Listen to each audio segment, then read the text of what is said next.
من دەچینە ساندویجێکی من دەبێت ساندویجێک بکڕم پوڵم پێ پارەکەی دەدەم ساندویجەکەم دەداتێت لەوێ تۆزێک خەڵک وەتەکان دەخەم ئەو تەکانە زۆر گرینگەکە و کەسەی ساندویجی دەفرۆشێ ئەو خەڵکە دانێنیشن لێ ئەو پوڵەی من ئەو خەڵکە وەتەکان دەخەم بەڵام کاتهایەک دەکەمە ئەو پوڵم پێ نییە ئۆکەی ئەویش مشکلاتێکی پەیمەنتە مەسەلەن من پارەکەم دوو ڕۆژی دی وەردەگرم من ئێستا پرسیمە من دەچم لە کرێدیت ئیستفادە دەکەم یان کرێدیت کارتەکەی خۆم کە پارە نییە بەڵام ئەو کەسانە وەتەکان دەکەون و ئەوانیش تەکان دەخۆن و من تێر دەبم و ئەوانیش کارەکەیان دەکەن و ئەو تەکان خواردنە زۆر گرینگە بۆ سوسایەتی ئەوە ڕاناوەستێ بەڵام گرنگی باسەکەمان ئەوەیە ئەگە پارە نەبێ و ئەو کرێدیتەش نەبێ ئەو شەخصە برسی دەمێنێتەوە و ئەو نەفەرەی لەوێش ئیش دەکا ڕادەوەستی حتا بۆ 2 دقە ئەو 2 دقە خڕ دەبێتەوە و لە مقیاسێکی گەورەدا لە سکێڵێکی سەرەوە مەکرۆدا ئەوڵە دەبێتە ریسێشن دوای خراپترەکەی دەبێتە دیپرێشن ئۆکەی وەکو گریت دیپرێشنی 1930 یا وەکو لە دوای 9 ئاگۆستی 2007 کە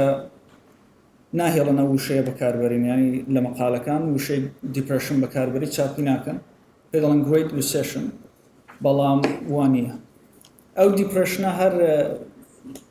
لەو ساندویجیە ڕاگەورە بۆتەوە سکێڵەکەی دەبێتەوە شتە دیپرێشن بۆ من یانەوەی کە خەڵک کەمتر دەجوڵێتەوە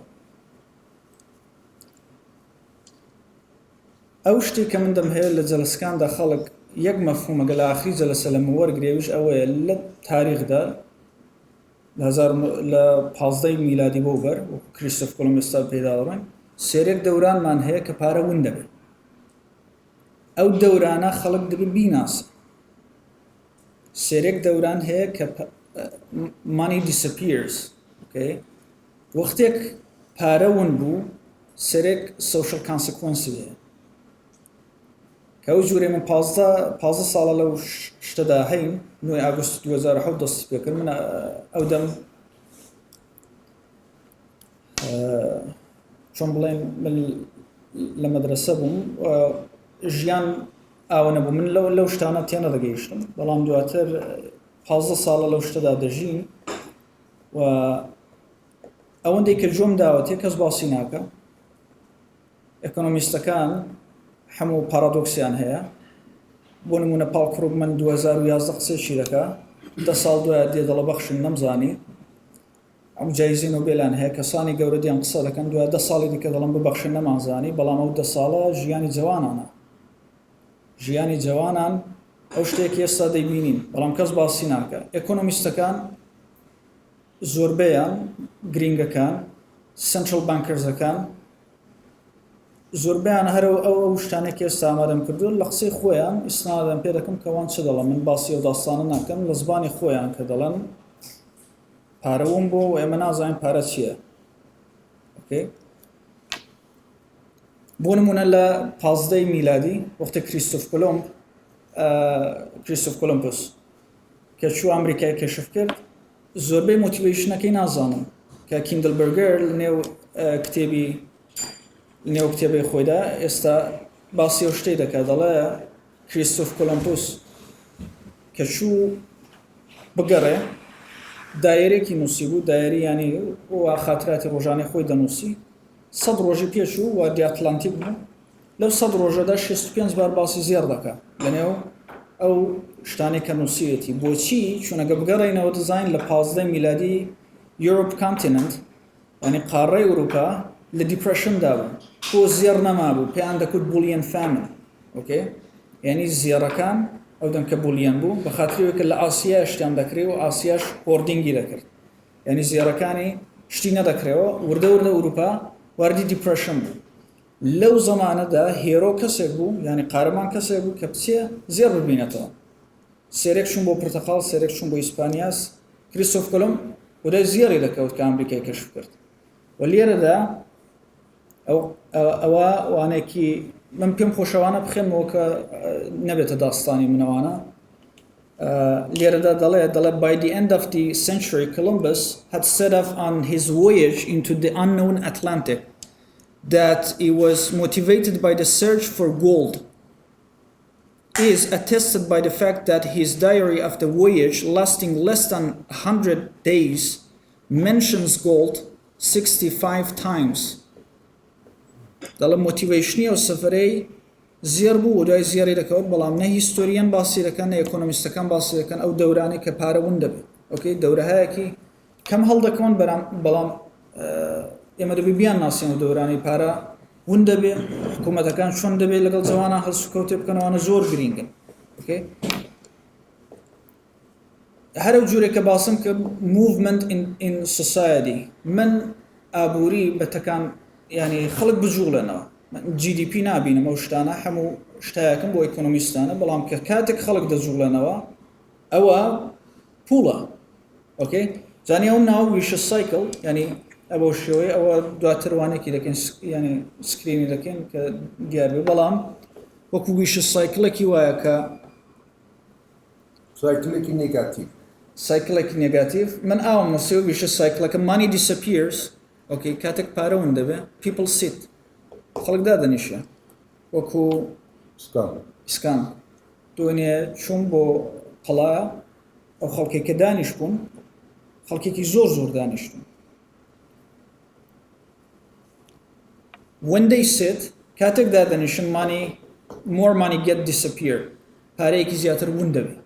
هەروان دابنیشن پارە ون دەبێ هەر پارە زیاتر ون بێ زیاتر خەڵک دادەنیشێ بۆی دەڵێن چەرخەیەک هەر یەکتر بە قووەت دەکات دەڕات تا شوێنێکی کە ئیدی ناتوانێت لەوە زیاتر بڕۆ okay people's movement is your money ئەگەر خەڵک تەکان نەخوا دابنیشێ تۆ بیزینێسێکت هەیە ئەگەر خەڵک تەکان نەخوا دابنیشێ احتمالی وەرشکەسبوونی تۆ ینی your business going bust زیاتر دەبێت بۆ چون خەڵک دابنیشن پارەیان کەمتر وە دەست دەکەوێت کە بێن دیماند لە نێوە بیزنەسەی تۆدا ساس بکەن تۆ دەرامەدت کەم دەبێت مەزبوری تۆش دایخی و دانیشی تۆ کە دانیشتی کەسێکی دیکە بیزنسی هەیە احتمالی ویش دەبێت سەرێ ئەویش وردەوردەیە وەکو وایرسێک وایە پێوەردەبێت تا هەمویان دادەنیشێنێ هەموو دوکانەکان وردەوردە دادەخە کە داخرا وەردی سوشل کانسیکوێنس یانی دەتوانین یەک مانگ باسی بکەین کە کاتێک دوکانەکان داخران جوانەکان لە دەرێ بوون چ شتایەک بەسەر دێ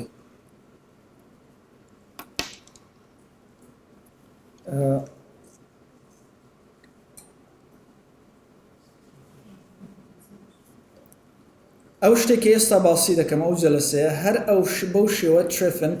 پرۆفسەر ترفن 1960 لە ئەمریکا هەیبوو هەر بەو شێوەیە ئۆکێ و شتێکی بەناوبانگی بنێ خۆی هێنێ ترفن پارادۆکس ترفن دیلەما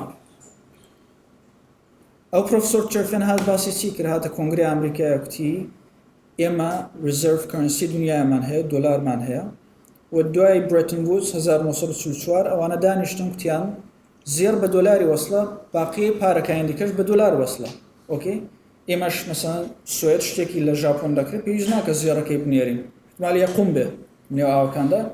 دۆلارەکەی دەنێرین دۆلار واسط بێ بینی هەمومان ئۆکێ بەڵام دواتر ئەو ترفن هات کوتی نابێ کەینز لەوێ بوو وایت لەوێ بوو زۆربەی و کەسە گرنگانەوە دەم لە نێو جەلسەی برێتن وودزدا بوون بەڵام نەیانزانیکەوە ئیشکالێکی هەیە تۆ ناتو هیچ کشوەرێک سیرکەن ڕۆژێکی کوردستان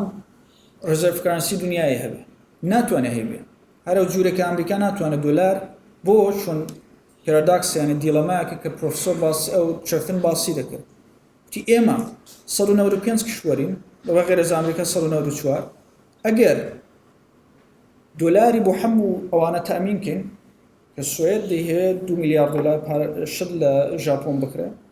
ئەوەی دی دەیهەوێت لە عەرەبستان شت بکرێ و هەموو بە دۆلار ئێمە دەبێت بە ئەندازە کافی دۆلار بنێرین ئەگە بینێرین دۆلارەکەی خۆمان لە بین دەسێەوە هەموویە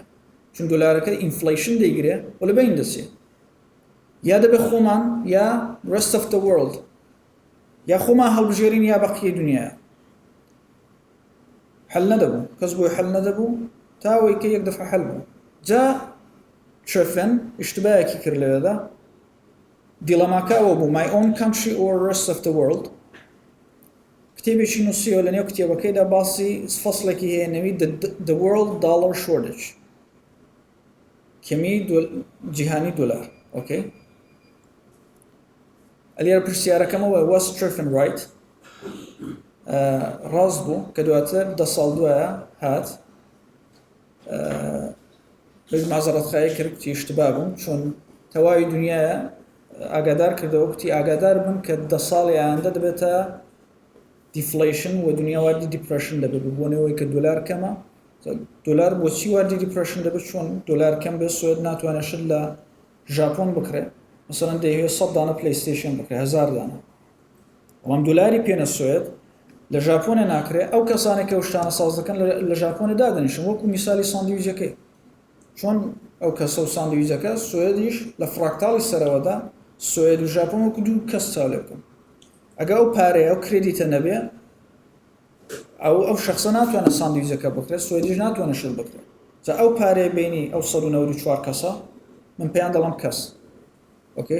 ئەو 194 کەسە پارەکەیان دۆلارە کاتێک دۆلار شۆرتێج هەبێ دادەنیشن خەڵک ئەو کوتی واردی دیپرشن دەبێت دنیا لە 10 ساڵی ئایندەدا لە کۆنگرەی ئەمریکای ئەوەی باس کرد لە کتێبەکەی خۆیدا باسی کرد بەڵام ئیشتبای کرد و دوایش ئقراری کرد کە ئیشتبام کردو شتێکم نەزانیوە نازانم من دوێنێ بۆیە دەمهەویست ئەو شتانە باس بکەم نەوانم هەموو دەرهێناوە ئەو شوێنانە دەمهەیە ئینگلیسیەکەیان بۆ بخێنەوە بەڵام کاکوسەنگتی ڕەنگە خەڵک تااقەتیان نەبێت جۆک دەنێت داستانەکەی خۆت بڵێ و بەڵام دڵنیاو دەکەم و داستانی من نێوە هەموو لەسەر قسەی خۆیانە و دواتر هەر کەس پێی خۆش بوو دەیدەمێ مەتنەکان بخوێنێتەوە ئەوە بەڵام ترێفێن بەخۆشی کوتی من ئیشتبا بووم بۆچی چۆن ئەو پێرەداکسە جوورێک هەل بوو جوورێک هەل بوو بە بێدەنگی کەسیش باسی نەکرد بینی دۆلار هەر یا ئەمریکا یا بۆ کولی دنیاە جوورێک هەل بوو چێ هەلی کرد بانکدارە ئینگلیسیەکان هەژدانە بانک خڕبوونەوە ئەو دەم لایبۆران ساز کرد ئۆکێ لە 1950 دەست پێ کرد وردە ئاگیان لێ نەبوو دوای لە 1960 بڵاو بۆ چیان دەکرد بانکە ئینگلیسیەکان بانکی ئینگلیسیەکان کوتیان ئەمریکانە دۆلاری تۆمان ناوێ بۆ خۆت ئۆکێ بەڵام ئەو دۆلارە نەفتیانە کە داهاتنەوە مەسەڵەن رووسیا لە کۆڵد وار جەنگی سەردانی دەوێرە دۆلارەکانی لێوە ڕاگرێت ئەوە بوو بە یەکێک لە مۆتیڤیشنەکان بۆ کە رووسیا پارەکانی لە ئینگلیز ڕادەگرت دۆلارەکانی لێوەدادنا بانکدارە ئینگلیسەکانیش بانکداری یانیەوەی کە تۆ ئاوی بدە بە بانکدارە ئەلەوەی وەت ساز دەکە تۆ دۆلاریان لە کندا بنی دۆلاری ئەمریکان لەکەم بوو دۆلارێکی زۆریان ساز کرد و بۆ کولی دنیا بڵاویان دەکردەوە دۆلارێک بانکدارە ئینگلیسیەکان بەو شێوەیەی هاتن ئەو ترفن پەراداکسیان هەل کرد تیان دۆلاری تۆ بۆ خۆت ئەمریکا ئێمە سێحەبی دۆلارێن لە دنیادا بۆ کولی دنیا دۆلاری دەنێرن لەسەر بنەمای مانی کریشن کە پێویست ناکە ئێستا بچمە نێو جوزئیاتەکەی بەڵام ئەوان خودای مانی کریشنن لە قەدیمیشەوە بوون ئەو مانی کریشنیان لەسەر ئەو دۆلارانە ئەنجامدا کە کشوەرەکان لە ئینگلیسێ دایاندنا لە زیاد ئەمریکا بە بۆنەی سێرێک مۆتیڤیشنیکیان بوو یەکێک کۆڵدوار بوو سێرێک شتی دیکە بوو بۆ نمونە شای ئێرانێ ئەو دەم پێویستی بە قەرز بوو پێویستی بە چەند میلیۆن دۆلار قەرز بوو کەس نەیدەدا دوای جەنگی جیهانی دووەم قەرز و شت یعنی کڕاس بۆردەر قەداع بوو لە دنیادا یەکێک لە دەلیلەکانی کە لایبۆر ساز کرا شای ئێرانە بوو سازی کرد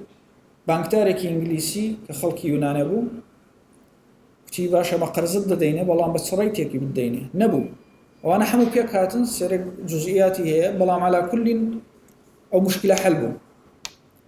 و پرۆفسۆر ئەو ترێفێن کە دنیای ئاگادار کرد بۆ 10 ساڵی دیکە بە خاتری دۆلار شۆرتێجی واردی دیفلیشن و دیپرشن دەبین وانە بوو 10 ساڵ دواتر واردی گرێت ئینفلیشن بوو گرێت ئینفلیشنی 1970 بەناوبانگە بەڵێ هات دواتر کتی ببوورم من شتێکم لەگەر چوو شتەکەش ئەوە بوو ئەو دۆلارانەی دەرەوەی ئەمریکای نەدی بوو چون ینی ئەمنەون بوو بۆ ماوەیەکی بۆ نمونە شومە ئەو شوێنانەی کە بانکی مرکزی ئەمریکا باسی کردو بۆ نمونە لە 1961 بار باسی دەکەن 1961 دەبێتە چەند بار لە 1960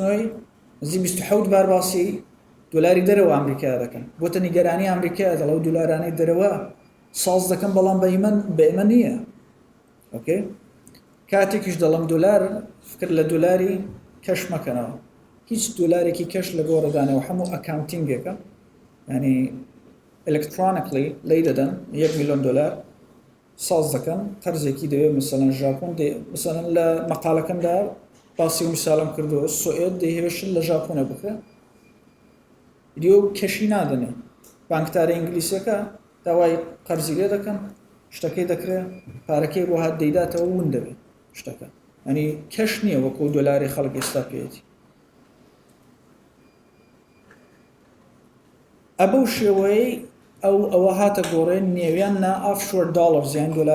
دۆلارەکانی دەرەوەی ئەمریکا یا پێی دەڵێن یورۆ داڵرز دۆلارەکانی یۆرۆ بە مانای دەرەوە بوو ئەین دەرەوەی خاکی ئەمریکایە پێیان دەکوت یۆرۆ جا بۆچی ئەو داستانم کورد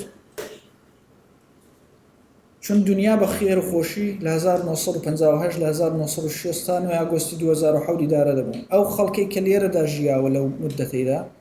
سێرێک فکر و پرسپێکتیوی هەیە باشە حتا ئەکۆنۆمیستەکان تەواوی مۆدلەکانیان لەو حەودەهەیەدا ساز کردو بۆیە لە ئەکۆنۆمیستەکان مۆدلەکانیان هیچی پولی تێدا نییە هیچ شوێنی پولی نییە بۆ چون پول هەبوو پێیان دەکوت فری گود یعنی وەکو ئۆکسیژێنی وا بکەس پێویستی نەدەکرد فکری لێ بکاتەوە بەڵام یەک دەفحەوم بوو نە ئەکۆنۆمیستەکان مۆدلەکانیان هیچ پرۆپۆزیشنێکیان هەیە بخۆیان اقراری پێ دەکەن بەڵام مهمتر لەوە جامعە دایک و بابەکان ئەوانەی کە لەو دەورەیەدا ژیاون ئەو سیستەمە فکریە ئەو بۆچوونە نەماوە یعنی ئێستا لە دنیایەکی جیاواز دەین کاتێک پوڵ ون دەبێ دنیا هەموو شتێک دەگۆڕدرێت هەموو شتێک دەگۆڕدرێت جا تا ئەو شتە چا نەکرێتەوە زۆر سەختە حکوومەتکردن زۆر سەختە ینی لە 6 مانگی ئەخیردا لە 195 کشوەری دنیا 110 کشوەر سوشل ئانڕست یان پرۆتست تەواوی دنیا بەڵام خەڵک لە ئێرانەوە زاهر ئێران و عێراق و تورکیە و ئەفغانستانە خەڵک چەند کشوەران نەزانە ئەگای لە تەواوی دنیاە سوشل ئانڕستە بۆ چون کاتێک پارەون دەبێت جوان دەیهەیە کە بە گۆڵەکانی بە هەدەفەکانی خۆی بگا قەدیم لەو دەورە حەوت دەهەیەدا کە پارە هەبوو تۆ بە 5 ساڵان بە ئاواتەکانی خۆت دەگەیشتی بۆ نمونە دوای جەنگی جیهانی دووەم داکیومنتارێکم سیر دەکرد کابراایك لە ئەمریکا لە شەڕە هاتەوە 1 مانگ نەجاری کرد خانووی خۆی کڕی نە بە کرێدیت کڕی حەوت منداڵشی بوو ئۆکەی کاتێک پارەون دەبێ ئەو شتە سەرەکیانە فاصلەکەی زۆر دوور دەبێتەوە لە قەومان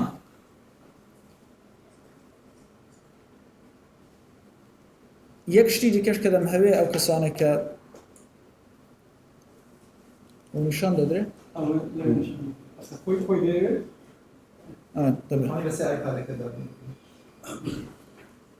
دەم هەیە بنووسم من دەم هەیە دوو شتان جیاکەمەوە سنترال بانکینگ و کمرشل بانکینگ بوو یەک تۆزە دیتێڵە بەڵام زۆر بەکاردێ چون دواتر دەست بەسەر باسک دەوڵەتی سنترال بانک کمرشل بانک تاقیقەکان کرد لە ئەڵمانە لە خەڵکیان پرسی چێ پارە چاپ دەکە گوزینەکان ئەوە بوون کە بانکی مرکزی چاپی دەکە لە ئەڵمانە کردبوویان بوندسبانک چاپی دەکە کمرشل بانکەکان چاپی دەکەن دەوڵەت گاورمنت چاپی دەکە چێ 95% زیاتر کویان بانکی مرکزی یا دەوڵەت پارەی چاپ دەکە لە منتەقەیەکیش پرسی بوویان لەبەر دەرکی دانیشگایەکی کە هەموو باسەوادن بەڵام بانکی مرکزی ئینگلیسیە مەقالەیەکی دادرێت جوان هەموو شتێکیشی کردەوە دوای ئەو شتانە 3% پارەی کشوەرێکی بانکی مرکزی چاپی دەکە بانکی ناوەندی 97% بانکەکان کمرشل بانکەکان دەیدەنە دەرێ ئۆکەی ئەوەش بۆچی گرینگە چون وەختێک باسی ونبوونی پارەی دەکەن زۆر خەڵک لێم دەپرسێت دەیانی چی پارە ون بۆ چۆتە چۆ مەبەستم لە پارە ونبوونی ئەوەیە کە بانکی کمەرشڵ بانکەکان پارەی دەدەنە دەرێ ئەوان سێحەبی ئەسلی پارن نەک بانکی ناوەندی هیچ کارە نییە بانکی ناوەندی فقط لەسەر پیمنت سیستم دەتوانێت تۆزە کاریگەری هەبێ بەڵام لەسەر ئەکنامک دیڤلپمنت هیچ کاریگەرێکی نیە بۆ خۆیان باسی دەکەن ینی کاتێکی زۆر گوزەراوە لە ژاپۆنیا ئێستا لەو دیپڕشنە و دیفلیشنێکی هەیەە هەرچی علمی اقتصادی و ئابووری بوو ئەنجامیاندا لە QE و QQE و ئەمریکا شەرەوەی کردەوە بەڵامی چی نایگرێ هەمووشیان بخوا ئەوانەی پێ دەکەم بۆ تا ڕۆژێکی کمەرشڵ بانکەکان نێنەوە گۆڕە و ئەوان ریسک نەکەن پارە ناتەوە پارە من لە مەقالەکەمدا دیفینیشنی پارەم داوە ئەنی commercial banks balance sheet یعنی ئەو balance sheeتی بانکەکان ئەو دەفتەری بانکەکان کە تۆ دەچی وامێکت دەداتێ ئەو وامە لە پارەی خەڵکی ناداتێ وەنمونە تۆ دەچی بانک پارەیەک وەردەگری خەڵک دەزانێ و پارەیە لەو پارەیە کە خەڵک لەوێ دایناوە دەیدا بە تۆ ئەو پارەیە ساز دەکردێ هەر لێ بۆ جەنابەت ساز دەکردێ و لە پارەی کەسیش نییە ئیمپیرکلی سابتیش کراوە لە ئاڵمانیا مسڵانێکیش هەیە پرۆفسۆرە سابتی کردو چۆ 200,000 یۆرۆی وەرگرتو چۆ چاو لە حسابەکان دەکەم بزان لە پارەی کەس کەم بۆتەوە نا بەوەی دەڵم مانی کریشن بۆی دەڵم پارە سازکردن جا لە 1960 بەوبەری ئەو مانی کریشنە هاتبوو دەرەوەی ئەمریکا لە ئینگلیس و ئاڵمان و لە ژاپۆن و سویتزرلند ئەن کەیمن ئایلند ئەوانە نۆتهای ئەسلی دیستریبیوشنی ئەو دۆلارانە بوون بە دنیادا دۆلاریان بڵاو دەکردەوە هەموو دنیا دۆلاری هەبوو بە ئەندازەی کافی هیچ کەس پەکی نەدەکەوت بەڵام یەک دەفعە زان ئەوە نیشان دەدرێت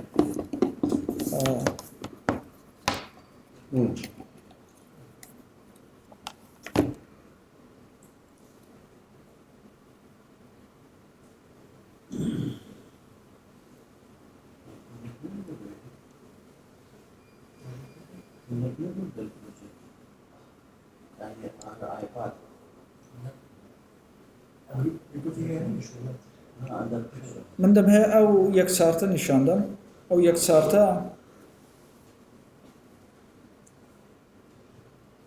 یان دیار نە کۆمەکەم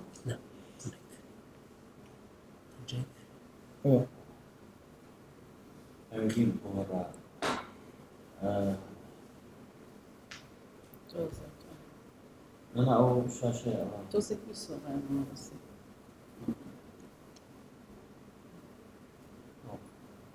تشكي أو هذا أورونا أجر هو خوي لك أو أصلا لك هو خوي يعني هو خوي شرح كذي أورونا كذي درو تو صاروا أول تو أو إسا ديالة تو ئێستا دیار ئەوە باش ئەوە ئەگە سیرکن ساڵانی پێش 2007 بوو ئەو ڕەنگە ئەو گرێ تووسە لەگەڵ ئەو عابیە ئەو بڵویە هەموو لەسەر یەک بوون ئۆکێ هەمیشەش یەک بوون پێشتریش یەک بوون بەڵام لە 9 ئاگۆستی 2007 یەک دەفعە ئەو گرێەکە چوو سەرێ ئەو بڵویەکە هاتە خوارێ لێک ترازان ئۆکێ 9 ئاگۆستی 2007 چ قەوماوە ئەوانە چین ئەو ڕەنگە گرەیە یعنی ئەو تووسیەی سەرێ ئۆکێ ئەو دۆلارەکانی دەرەوەی ئەمریکایان هەمان یۆرۆ دۆلارەکان ئۆکێ ئەوە ڕێیتەکانێتی کە چوو سەرێ دنیا ئەنی پێویستیەکی زۆر زۆری یەک دەفعە بە دۆلاری پەیدا کرد بۆ چون دۆلارەکانی دەرەوەی ئەمریکا ئینگلیس و کەیمن ئایلند و ئەوانە وشک بوو تۆقی کە من پێ دەڵم تۆقی ئەو شتێکە لە 1960 دایان کرد 9 ئاگۆستی 2007 تۆقی بەڵام بانکی مرکزی ئەمریکایە هات پارەی خۆی چاپ کرد دۆلاری چاپ کرد لە نێو خاکی ئەمریکایەدا یعنی ئەو بڵویەکە هاتە خوارە بەڵامی دنیایان بۆ حەل نەبوو و ئێستاش کە دەیبینین قەت خۆی نەگرتەوە ئەو دوانە قەت خۆی نەگرتەوە ئەو بۆ کەسێکی کە بانکدارە دەتوانێت بچی ئاگەکەی وەرگێ لە تووسەکەی بە قەرزی بدا قەتیان نەدەێژ ئەو دوانە لێک جودا بنەوە بەڵام ئەو ڕەوتەشکە ئەو شتە نەما لە 9 ئاگۆستی 2007 دەیتێکی زۆر گرینگە کە من زۆر ئاماژەی پێ دەکەم بەنێو 9 ئاگۆستی 2007 دۆلار شۆرتێژەکە هاتەوە کامان پرۆفسۆر چرفن لە 1960 کۆنگرەی ئەمریکای وتی بەڵام ئەو باری فەرقێکی هەیە لەگەڵی ئەو بارەی دۆلار شۆرتێژی واقعە ئەو بارەی من ناڵم 10 ساڵی دیکە ببوورە نیشتبام کرد چون ئەو بارەی یۆرۆ دۆلارەکان وشک بوون ناڵم دۆلار بۆیە پێی دەڵێن میسنومر یعنی تۆزێک گومڕاه کنەندەیە دەبێ بڵم یۆرۆ دۆلار شۆرتێج یان دۆلارەکانی دەرەوەی ئەمریکای وشک بوون کە ویشک بن 194 کشوەر تێنشنی تێدا ساز دەبێ وەکو سەکتەی وایە ینی وەکو وشەی هیتی بۆ when the dollar shortage hit the world ئەوەڵینیان 2008 بوو کە دنیای خرا کرد دووەمینیان 2011 بوو کە European crisis-ەنە باسیوان دەکرد خەرێک بوو ئوروپا لێک هەڵوەشێ سێومینیان پیسترینیان سێومی بوو 2014 کە داعش هات رووسیا حملەی کرد بۆ کریمیا چوارمینیان بە کۆرۆنای پێشوەی کە کۆرۆنا بێ ئێمە کە سەیری پارەکان دەکەین و سێریوانە دەکەین بۆمە معلوم بوو پێشتریش نووسی بوون پێشوەی کە کۆرۆنا بێ کارم بە شێوە وانەکەی نییە پێنجمیشیان 1 دەسامبری 2021 دەستی پێ کرد چەند مانگ دوای بوو بە شەڕ من لە خولاسەی شتەکەداوە دەڵم ئەو پارەیە تا نەگەڕێتەوە هەر بارێکمە شەڕ دەبینین شت دەبینین جوانان بێکارن تا ئەو پارەیە نەگەڕێتەوە و ئێستاگە پرۆفسۆر چەفێن زیندوو بە دیسان هەرو کارێ دەکردەوە کە ئەو دەم دەیکردەوە لە دەرکی هەموو کەسی دەدا بووی کە خەڵک تێبگە ئەلەوەی ئێمە پێویستمان بە پارەیەکی ینی کامن مشترک هەیە بینی کشوەرەکان جا ئێستا بۆ نمونە دوینێ پارەی ژاپۆنێ شکا کەس بۆ ڕاناوەستە پارەی ژاپۆنەیە فقط ژاپۆن نییە دۆلار بە قووەت دەبێت پارەی ژاپۆنە شکا دۆلاری نیوزیلەندە دۆلاری ئوسترالیا دۆلاری ئێستا کە سەیری کەم ینی هیچ کشوەرێکی نێشتۆ ینی دۆلار شۆرتێژە تەواوی کشوەرەکانی دنیای داگرتووە هیچ کشوەرێک نییە کە لە ئەماندا لە حتا ئەمریکا بۆ چون دۆلار سێحەوی نییە خەڵک دەزانە بانکی مرکزی ئەمریکا سێحەبێتی ئەمریکا زۆری پێخۆشە دۆلار بێتە خوارێ و هەراوە نەڕاتە سەرێ بەڵام بۆیان جێبجێ نابێت هیچ کەس سێحەبی نییە و کۆنتڕۆڵی نییە بە قسەی خۆیان ینی چەند باریان ئاماژە پێکردو ئێستا کە هاتی لەدون دەم هەیە ئەو شتێ بخێنەوە یەکدانە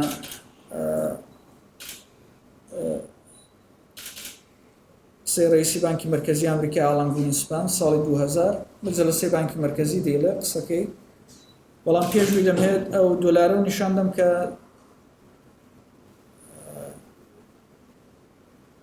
بۆ نمونە لە بەرابەر چینێدا یعنی هیچ کشوەرێک نییە بۆ نمونە پێم بڵێن هیچ کشوەرێک مەسوون نییە لەو دۆلارێک کە ڕاتە سەر حتا ژاپۆن چین ئاڵمان یۆرۆ لە تاریخیدا نەیبوو لە یەکی بێتە خوارە دۆلاری یۆرۆشی شکات حملەی بۆ هەموو کشوەرەکان و دەوڵەتەکان بردو و کەسیش بۆی ڕاناوەستی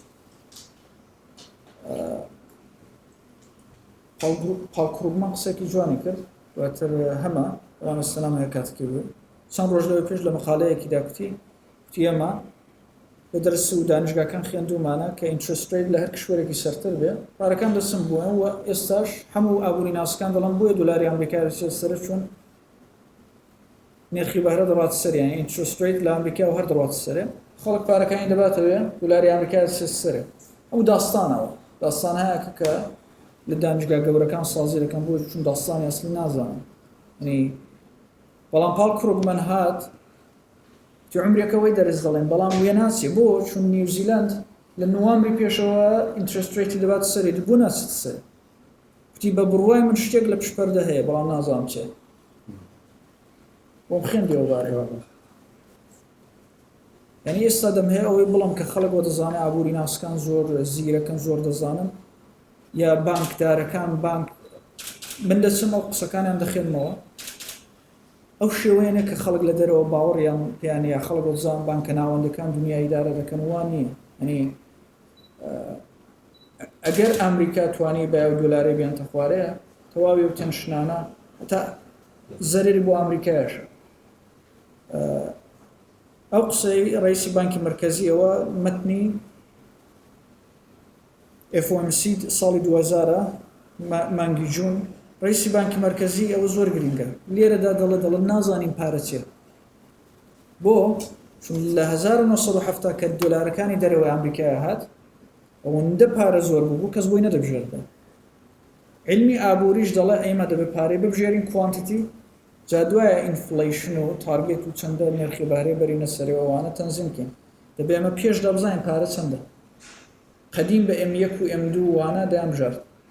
بەڵاموانە نەماون ئەلان شەر بە خەڵکی دەفرۆشن. بەڵام ڕئیسی بانکی مرکزی ساڵی 2000 دەڵێت the problem is that we cannot extract from our statistical database what is true money conceptually. نازانین پارە چیە. Either in the transaction mode or the store of value mode. لە هەردوو حاڵەتەکاندا.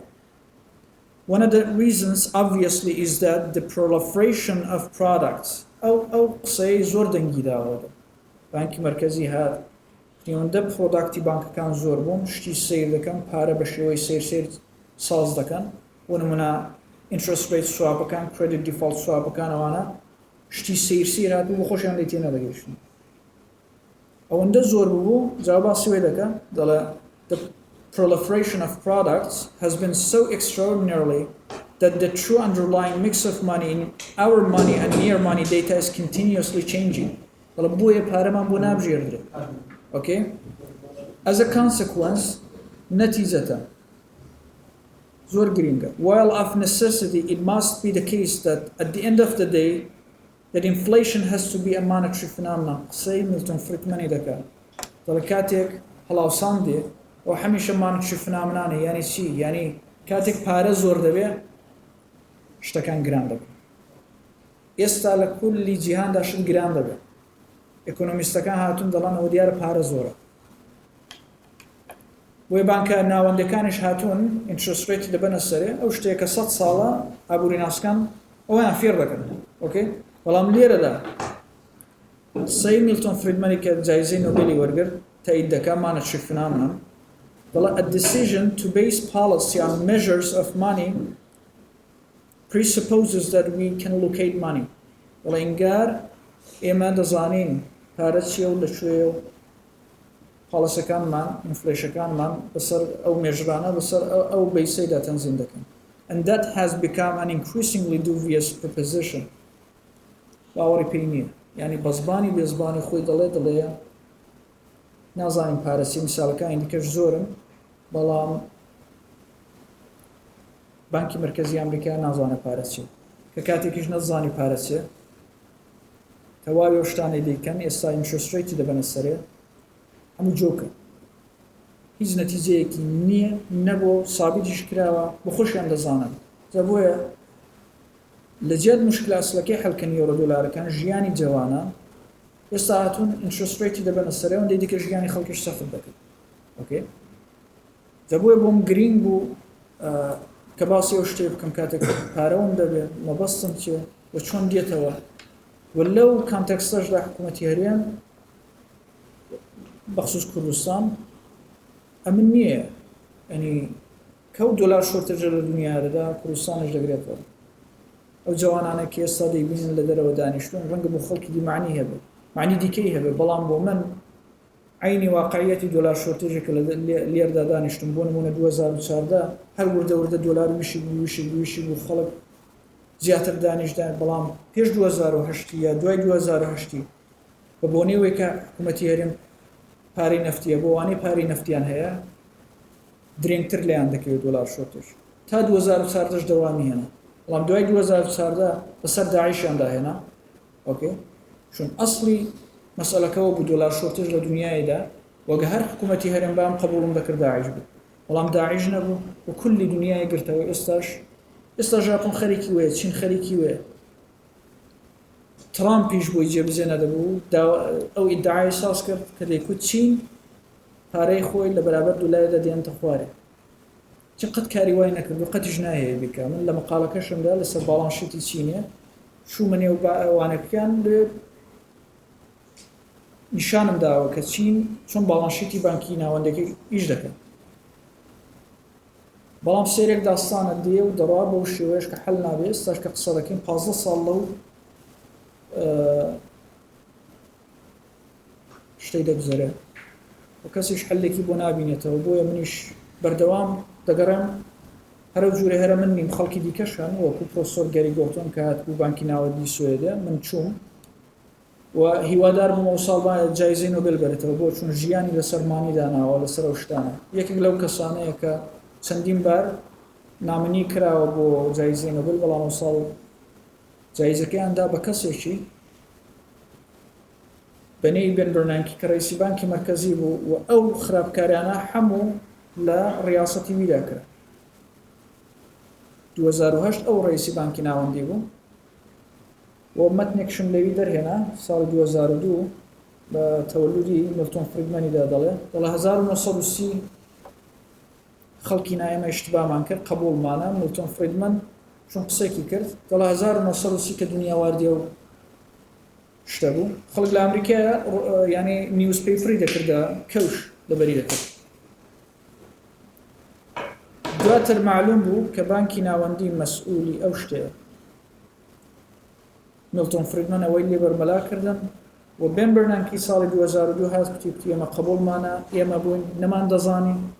تازە هاتبووین 1913 بانکی ناوەندی ئەمریکا دانرا 1930 ڕوبەڕوو بووە بە تەسمیمێکی دژوار بەڵام نەیانزانێت و دواتر ئێستا ئیقراران پێکردو کە ئیشتبا بووین دەبا زووتر ئەوەمان کردبە بەڵام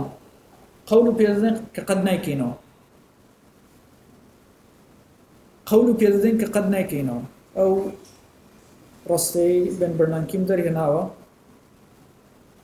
و لەسەر ئەوانەکەم دامنا کتمەوە قەولەکەی بەڵام 5 ساڵ دواتری دنیا خراببوو ڕیاسەتی ویش بوو هیچی نەکرد بەڵکو نێوەکەی گۆڕی لە زیاد مانەتری کرایسس نێوەکەی گردە فاینانشل کرایسس جایزەی نۆبێلەکەشی بۆی وەرگرت و لەسەر فاینانشل کرایسس ئیشی کرد 75 سەفحە بانکی ناوەندی سوێد تەوزیحی داوە کە بۆچیەوە جایزەی نۆبێلم دابەوە من هەمووی پێدا ڕۆیشتمەوە ژیانی جوانان بەوانە جێبەجێ نابێت هەرە جوورەی جێبەجێش نەبوو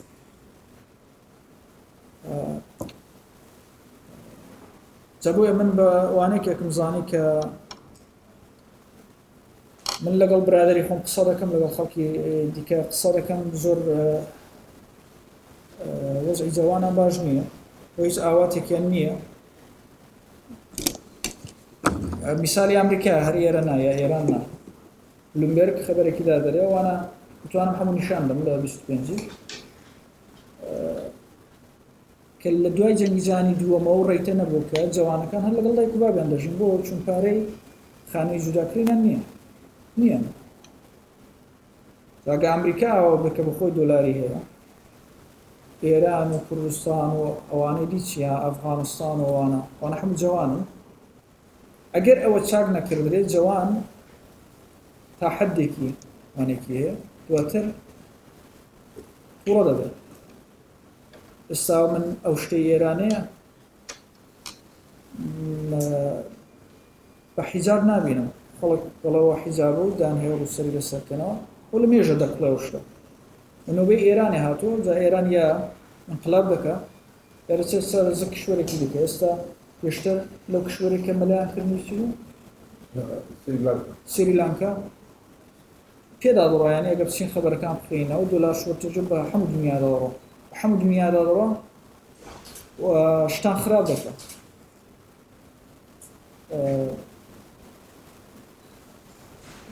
تا ئێرە داستانەکەم هێنا نامەوێت زیاتر واردی ببوورێتی تۆ جزئیات شتەکەی هەندە پێویست نییە و من کولیاتێکم کتو گەریش ڕسمە گشتێکم هەبێت ئەوەی بڵام کە کاتانێکمان هەیە کە پارەون دەبێت ئێستا 15 ساڵە لەوەی دایم پارەکەش کوتم منزورم پارەی دەرەوەی ئەمریکا دۆلارەکەم نەک دۆلاری ژوورەوە ئەمریکا دەڵە دۆلاری چاپ دەکەم خۆیەتی وەکو دۆلاری ئوسترالیایە چەندە بۆمە گرینگە دلاری ئەمریکاش ئەوەندە بۆ خۆیان گرینگە بۆمە گرنگ نییە دلاری دەرەوەی ئەمریکا بەڕێز ئینگلیسیە لە کتێبێکی لە 1967 ئەو کتێبە بە 800 دلارە لەسەر ئامازۆن ئۆکەی کتێبێکی 200 سەفحەیە پاڵ ئاینزێک لە یەکێک لەو بانکانی ئینگلیسی دەپرسێت دەڵێ ئێوە خۆ خودای بانکدارین پۆند پێشجەنگیجانیەوە وەڵ لەجار دلاری لام بوو پۆند رێزەرڤ کەرەنسی دنیا بوو دەڵێت چۆن ئیجازە لە ئەمریکا وەرەگرێت ئەوەی دەڵێ بە تەشار جوابەکەی غیر مستەقیم دەڵێ ئەمە نێوەکەمان بۆ مهمە کۆنترۆلی پارەکەمان بۆ مهمە دۆلاری پێویست بۆ دنیا بەدەست ئینگلیسە و لە ماکرۆوانێکێ بدە ئەوە چۆن دەڵم چین کارخانەیە ینی کۆمپانی دنیاە ئەمریکاش سنترال بانکی دنیاە ئەمریکا بانکی ناوەندی کۆرەی زەوێ بەڵام ئاڵمان و ئینگلیس و ژاپۆن و کەیمن ئایلەند و سویتزەرلاند ئەوانە کەمۆشن بانکن ئەوانە پارەی بۆ دنیا بڵاو دەکەنەوە ئێستا کە قسە دەکەین ئێستا سوئیس یەک هەفتەیە لە سواپلاینەکان استفادە دەکات دوێنێ پێرێ بوو 11 میلیارد دلار ئاکشنیان هەبوو لەسەر دۆلاری بۆ دۆلار شۆرتێژ لە خودی سوئیسێکی داوە یعنی ئێستا 17 دانە بانکی گەورە داوای سواپلاینی ئەمریکایان کردو کە شێوەکەی دواتر ئەگەر پێویست بوو تەوزیح دەدەم بەڵام مشکلیان حتا بانکەکانی وێش بەخصوص کردیت سوئیس یعنی هیچ کشوەرێک لە ئەماندانە لەو مەسئلەیەدا بەڵام مشکلەکەوەیە ناک کتێبەکانی ئابووری ئاپدەیت نین لە زمانێکی دانووسراون کە پارە هەبوو کەس بیری لێ نەکەوێتەوە ئەلان نێژە شتان کە دەرز دەڵم منە مەقالەیە وەڵم نووسی من پێشوەی کە بچمە جامعە مەقالەیە وەڵم نووسی لەسەر ئەو شتە بۆم گرنگ بوو لەگەڵ پرۆفێسۆر حشمەتی نووسی دواتریش چوون دەنگ بەدەنگ بۆم تەوزیحدان بەڵام هەرە جوورێک کە ئاگادار بوو اطلاعیان لەو شتانە نەبوو ناونیشانی ئەو کتابە چ بوو لە 1970 پاڵ ئەنزێک یۆرداڵە ئەلێرە ئێستا دێن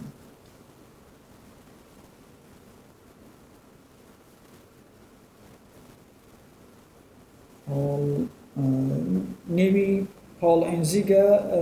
the Eurodollar market باسی دۆلاری دەرەوە ئەمریکا دەکات 1967 نووسراوە دواتر دەیبینەوە وانە کردبوونەوە وقتی پرسیان ما من تەواو والله جزاء بك أن بك أو ميكانيزم غير إنجليزي ذات دولاري أمريكا لدر وشاركة بقيمة الجهة كدولاري ناو أمريكا هي أنجا بقول باش يدوني حمام سأرويك أمريكا تقارن زكاة زرتك قارن زكاة ناتواني قاسي ناتواني مسافر لبنان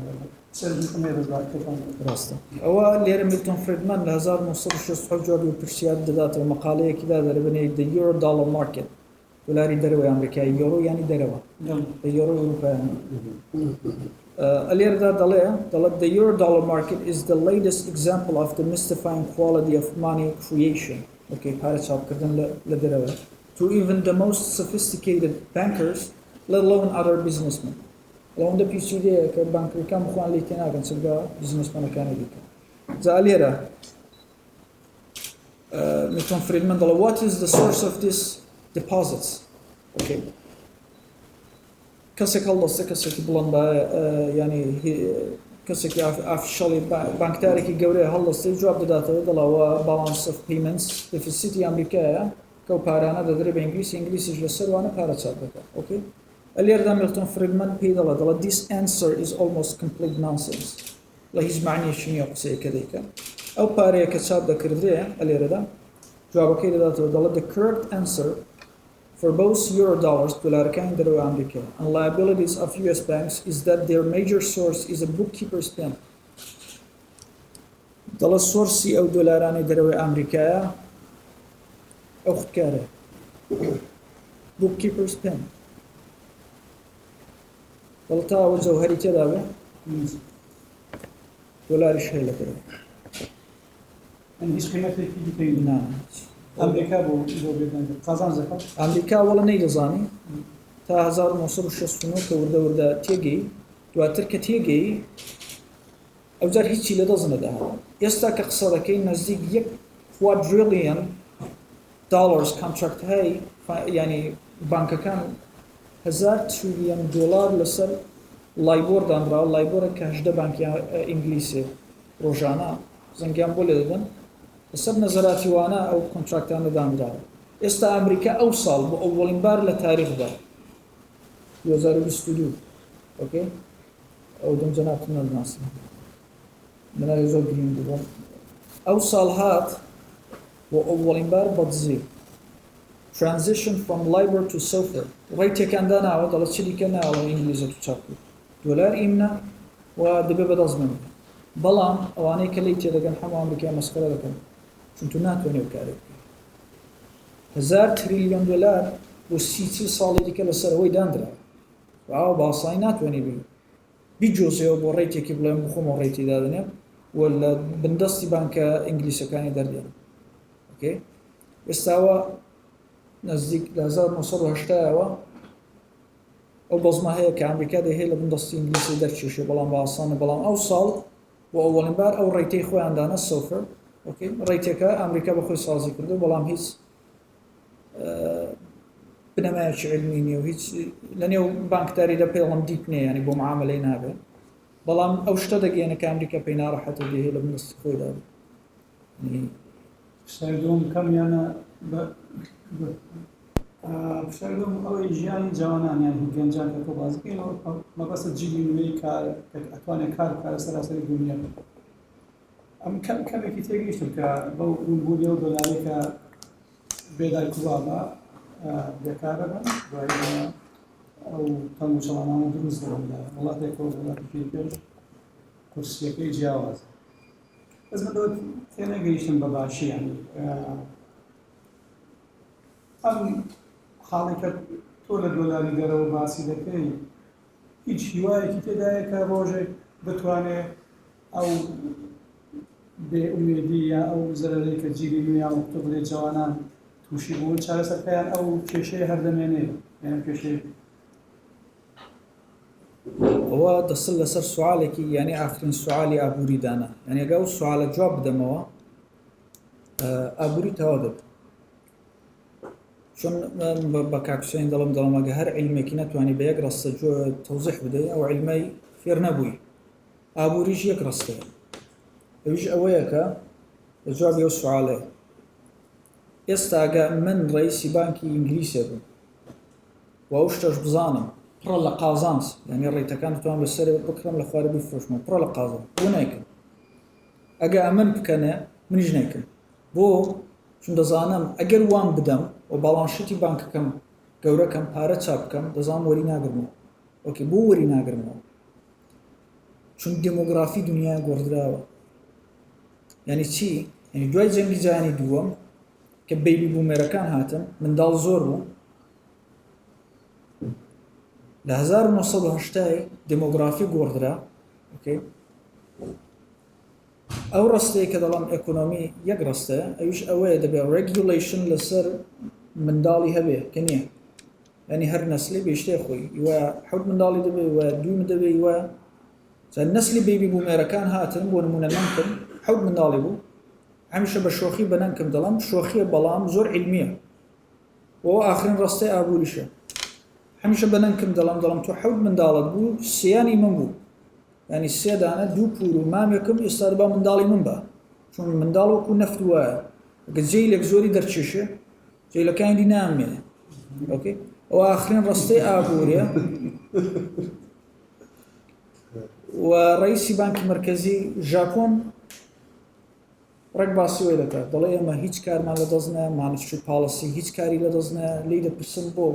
دەڵێ دێمۆگرافیمان تەغییری کردو ئەگە پارەی بدەین ئینسانی موسلیم زیاتر بوو لە نێو سۆسایەتیدا ئەو پارەیە نەتەنها ناماندنەوە ئەمیش نایکەم چون ئەو پرایڤێت بانکینگەکانم یعنی خەڵکی ئاساین ئەو گرفتە هەردەمێنێ ئەو گرفتە ئیوەیە کە زەمانێکی هەر کەس پێی خۆش بۆ منداڵی بۆ کە دەبا ڕێگوڵەیشن لەسەر هەبێ بەڵام لە ئابووریدا قەت باسی ئەو جۆ لێ نەبوو یعنی نەسلەکان بە شتەی خۆیانە منداڵ هەبوو ساز دەکەم منداڵ نەبوو نایکن کە ئەو شێوەی گۆڕانی ینی شەدو بانکینگ کە هاتە گۆڕە لە 1970 ئیوەی بوو کە پێنشن فاندەکان پارەیەکی زۆریان پێبوو پارەیەکی زۆریان پێبوو بۆ چون وردە بێبی بوومێرەکان گەیشتە 40 ساڵی لە دنیادا زۆر بوو تۆ کە گەیشتە 40 ساڵی پارەت زۆر پێ پارەکەت دادنێ شەدو بانکینگ ڕووخا لە 9 ئاگۆستی 2007 کەگە قسمەنی و جوزیاتەوە بانکە بازرگانی کە کمەرشەڵ بانکەکان شەدو بانکینگ ئۆکێ ئەو شەدو بانکینگە گە پچی لێ بکۆڵیەوە لەسەر تەغییراتی دمۆگرافی بوو و ئێستا ژەوان دەڵێن چۆن جوان کەمە و زۆربەی ئەنی تۆ وانێکی ژاپۆنەمان سیر کرد دمۆگرافی ژاپۆنە سیر بۆ قەرزدان نابیان ئەگە تۆ ڕئیسی بانکیش بینایدێ جا ئێستا بۆتە ئەو کانفلیکتە وش بۆتە میشە سایکلە بانکەکان دەڵێن تا دمۆگرافی نەگۆڕدێ من پارەی چاپ ناکەم ئەوانە شەر بەو شێ یعنی ئێستا دەبێ یەکە حەلیکە ئەوە ئاخرین وانێکێتی کە بەدەست هیچ بانکدارێکینەوە تەبیعەت ئیشی خۆی دەکات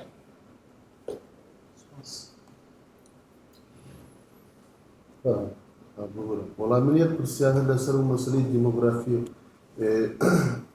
ئێستا من ئەو کتێبێکی چارلز گودهارد دەخوێنمەوە مەسەلەن باز لە چاینا دەکات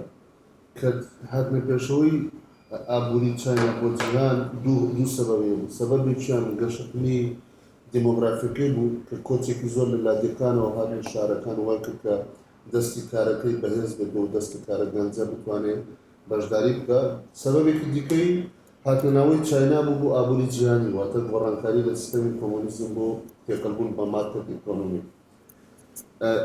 بەگشتی باسی ینی گودهارد بەگشتی لە دیمۆگرافی لە چاردەکانیدا زۆر جەق لەسەر گرنگی گەشەی دیمۆگرافی ئەکاتەوە لە گەشەی ئابووریدا کە پێم وایە ئەوە تۆزێک نازم یان پێچەوانەی ئەو تێزەی جەناب چارلز گودهارد یەکێک لەو کەسانەیە کە دەتوانێت کاریگەرێکی زۆری هەبێ بەڵام وەڵامدراوە یعنی نظرەکانمان ڕێگیەکە ئەویش لەسەر شتە باز دەکا و لەسەرەوە دەکا کە دەبێت تەمەرکوزمان لەسەر بانکینگی لابێن و بیاینەوە سەر دمۆگرافی ئەلان بانکی مرکزی ئەمریکا چ دەکا QE دەکا QE ینی چی شتێکی چاپ دەکا و جوانە پارە نییە سێرێک ڕزەروی چاپ دەکا سێرێک باندی دەکرێت و جوان بۆی مشکلی دنیا حەل دەبێ مشکلی جوانە تا پرۆفسۆرێک لە بانکی لە دانیشتێکی ئەوروپا دەبوو ئەو کۆنگرێ ئەوروپا بوو یا ئیسیدو بوو فیلمەکەیم لە بیرە لێدا هەڵدەستە باسی وی دەکەن دەڵێ لە جار و پارەی چاپ دەکەوانە دەکڕی پارەی چاپ کە بیدە بە خەڵکی کە بتوانە منداڵی بێ ئەویش هەڵدەستی دەڵێگە منداڵمان بێ 25 ساڵی دی کاریگەرەکەی دەبینیم ئێمە ئێستا پێویستمان پێیەتی بۆیە دەرکەی بکەنەوە بە خەڵک بێ جا بۆیە بۆ من مایگریشن کۆچ گودهارد لەسەرەوە زۆر قسە دەکات پاشان ئەوروپا ئەمن لەوەی خوێندومە لەسەر دراساتی ئەوروپا بەداتا هەتا 2050 هەتا 2050 کێشەی ئەجینی کێشەی پیربوونی هەیە ئەنی ئەوروپا کە ئێستا بە عەلەمی ناڵێ دەرگا ناکاتەوە بەخۆز بەڵام لە ئەساس ئەوروپا پێویستی بە کۆچەیە یعنی ئەو مەسەلەی زۆر حاڵەتێکی ئەوەی بووم ڕێک وایە بەڵام ئێستا من ئەوە بڵام من مایگریشنی جوانان چۆن دەبینم کاتێک جوان کۆس دەکە جوان لە منتەقەیەک دەڕوە منە خەڵک لە ئێران ناڕۆ یا خەڵک لە کوردستان ناڕۆ خەڵک لە دۆلار شۆرتێجی هەڵدێت دەچێتە منتەقەیەکی کە دۆلار شۆرتێجی کەمترە بۆ منە دەچێت سوێدیش دۆلار شۆرتێجی هەیە بەڵام کەمترە ئۆکەی کۆچی جوانان بۆ نمونە سنگاپور کە زۆر بە باسی دەکەین لەنێو منتەقەیەکی فیلیپین و هەمویان تێدا بەڵام پاسپۆرتی وان لەگەڵ سنگاپور فەرقیە بۆ سنگاپور دەتوانێت بچێتە هەموو جگایەک بۆ چون سنگاپور لە 1967 خۆی لەگەڵ یەکێک لە نۆدا ئەسڵەکانی دیستریبیوشنی دۆلاری بوو ینی یۆرۆ دۆلاری بڵاو دەکردەوە کە دۆلار هەبوو جوانەکانت پاسپۆرتەکان بە قیمەتە بەڵام فیلیپین کە جیرانیە ئەو اعتبارەی نییە جا ئێستا کوردستان من وانێکێکم نووسی ئێستا کوردستان هەلێکی زۆر باشی هەیە بۆچی چۆن ئوروپا کە بە کمەرشڵ بانک یعنی ئەگەر لەو زاویەی چاوی لێ بکەن ئوروپا پیرە پارەیان پێیە شوێنیان نییە پارەکەی لێدا بنێن ئۆکەی کوردستان و سێرێک شوێنی دیکە دمۆگرافیەکەیان جوانە هەرە جوورەی ینی زۆر بە دقت جۆ دەدەمە ئەو شتێکە ئەو پرۆفسۆر بوو لەگەڵەوەی جەناب ولی بە بڕوای من پێمە دمۆگرافیەکەی جوانە ڕاستە ئێستا لە تەواوی کشوەرەکانی دنیادا گە تاریخەکەی دەخێنەوە چیان کردو بۆ دیڤلۆپمنت پارەی کشوەرە پیرەکان وەردەگرن دەیدەن بە کشوەرە جوانەکان چی لێ بکەن بە کشوەران بۆ ئەکنامک دیڤلۆپمنت ئیسفادەی لێ دەکەن ئێستا کشوەرە پیرەکان نازانەوە پارەیان لە شۆ دابنێن بۆ نمونە وەراقی قەرزەی ئەمریکایە نرخەکانی زۆر هاتۆتە خوارێ شوێنیان نییە و پاران لێدابنێن ئێستا مشکلێکمان هەیە بنەوی سیف ئاسەد شۆرتێج 1970 کە دمۆگرافی گۆڕدرا ئێستا مشکلمان هەیە کە شوێنێکی ئەمنمان نییە کە پوڵی و دەوڵەمەندانەی لێدابنێن هیچ چۆمان نییە چون تۆ لە بانک دەتوانین تا 250,000 دلار دابنێ لەوی زیاتر بانک بڕۆخە پارەکە ڕۆیشتۆ ئێستا من ڕئیسی مەسەڵەن پێنشە فاندێکم خەڵک پارە لە کەمندا دەنێ کە کاتێک سنی شوسەرە من پارێ بدەمەوە ئێستا پارەی زۆرم پێ نازانم لە کوێی دابنێم ئێستا لە 1970ەوە ئەوە هاتوو کە سیف ئاسەد شۆرتێژمان هەیە یەکێک لە شوێنەکان کە دەتوانێت حەلکا و شوێنان کە دمۆگرافی جوانیان هەیە وەکو کوردستان بەڵام کوردستان یەک مشکلی هەیە ئەوڵەن دەوێت بزانە شەدۆ بانکینگ چییە بۆ دووەمەن بناغەکانی دابنێ شەدۆ بانکینگ چیە بە دوو شێوە دەکردرێ هەم بە کمەرشڵ بانکەکان هەمە بەو بانکە نیشتمانەی کە دانراوە بە هەردوو شێوە دەتوانن بەشێک لەو سیف ئاسەد شۆرتێژی حەلکەن و بەشێکیش کوردستان ئێستا مشکلی ئابووری دنیا ئەوەی ئیش نەماوە بۆچی چون ئیش نەبیکەین نەگەوەی کە بە خراپی ئێمە دەمان هەویست هۆتێلێک سازکەین هۆتێلەکە ساز کراوە ئێمەش جێلی جەدیدین هاتوین ئەوانەی کە پێشتر لەمە بوو دەڵێن بۆ کار ناکەن بۆ ئیش ناکەن خۆ ئیش نەماوە ساز کراوە هۆتێلەکە ساز کراوە دەڵێ بیرروخێنین دیسان ئەلێرەدا دوو شێوەیە یا دەبێت جوانەکان هۆتێلە بڕوخێنن دیسان سازیکەنەوە یاوە کە قەدریان بگرن فەرمودانیشە بەبێ ئیش بەڵام لە دنیادا سێرێک شۆن هەیە کە هۆتێلی لێ ساز نەکراوە وەکو کوردستان وەکو شوێنانەی دی ئۆکێ ئەگە ئەو فاندانە یعنی وێرە سەراوژێر بکردنەوە ئێرە ئەکنامک دیڤلۆپمنتێکی یەک جوان لەوێ تازەوە کاتی نابێت کە دابنیشی جا ئەوە خەبەر خۆشەکەیە کە لێرەدا بەڵام ئەگە بۆ کۆرێکی دیکە بێ بۆ سوێت قسە بکەم لێم بپرسن ڕگا حەل چێ ڕگا حەل ئەوەیە کە پارەی چاپ بکەن و بیدەن بە خەڵکی منداڵ بێ ئەویش ئەلان نابێت 20 ساڵی دی دەبێت بەڵام بۆ کوردستان ڕگا حەلەکە ئەوەیە کە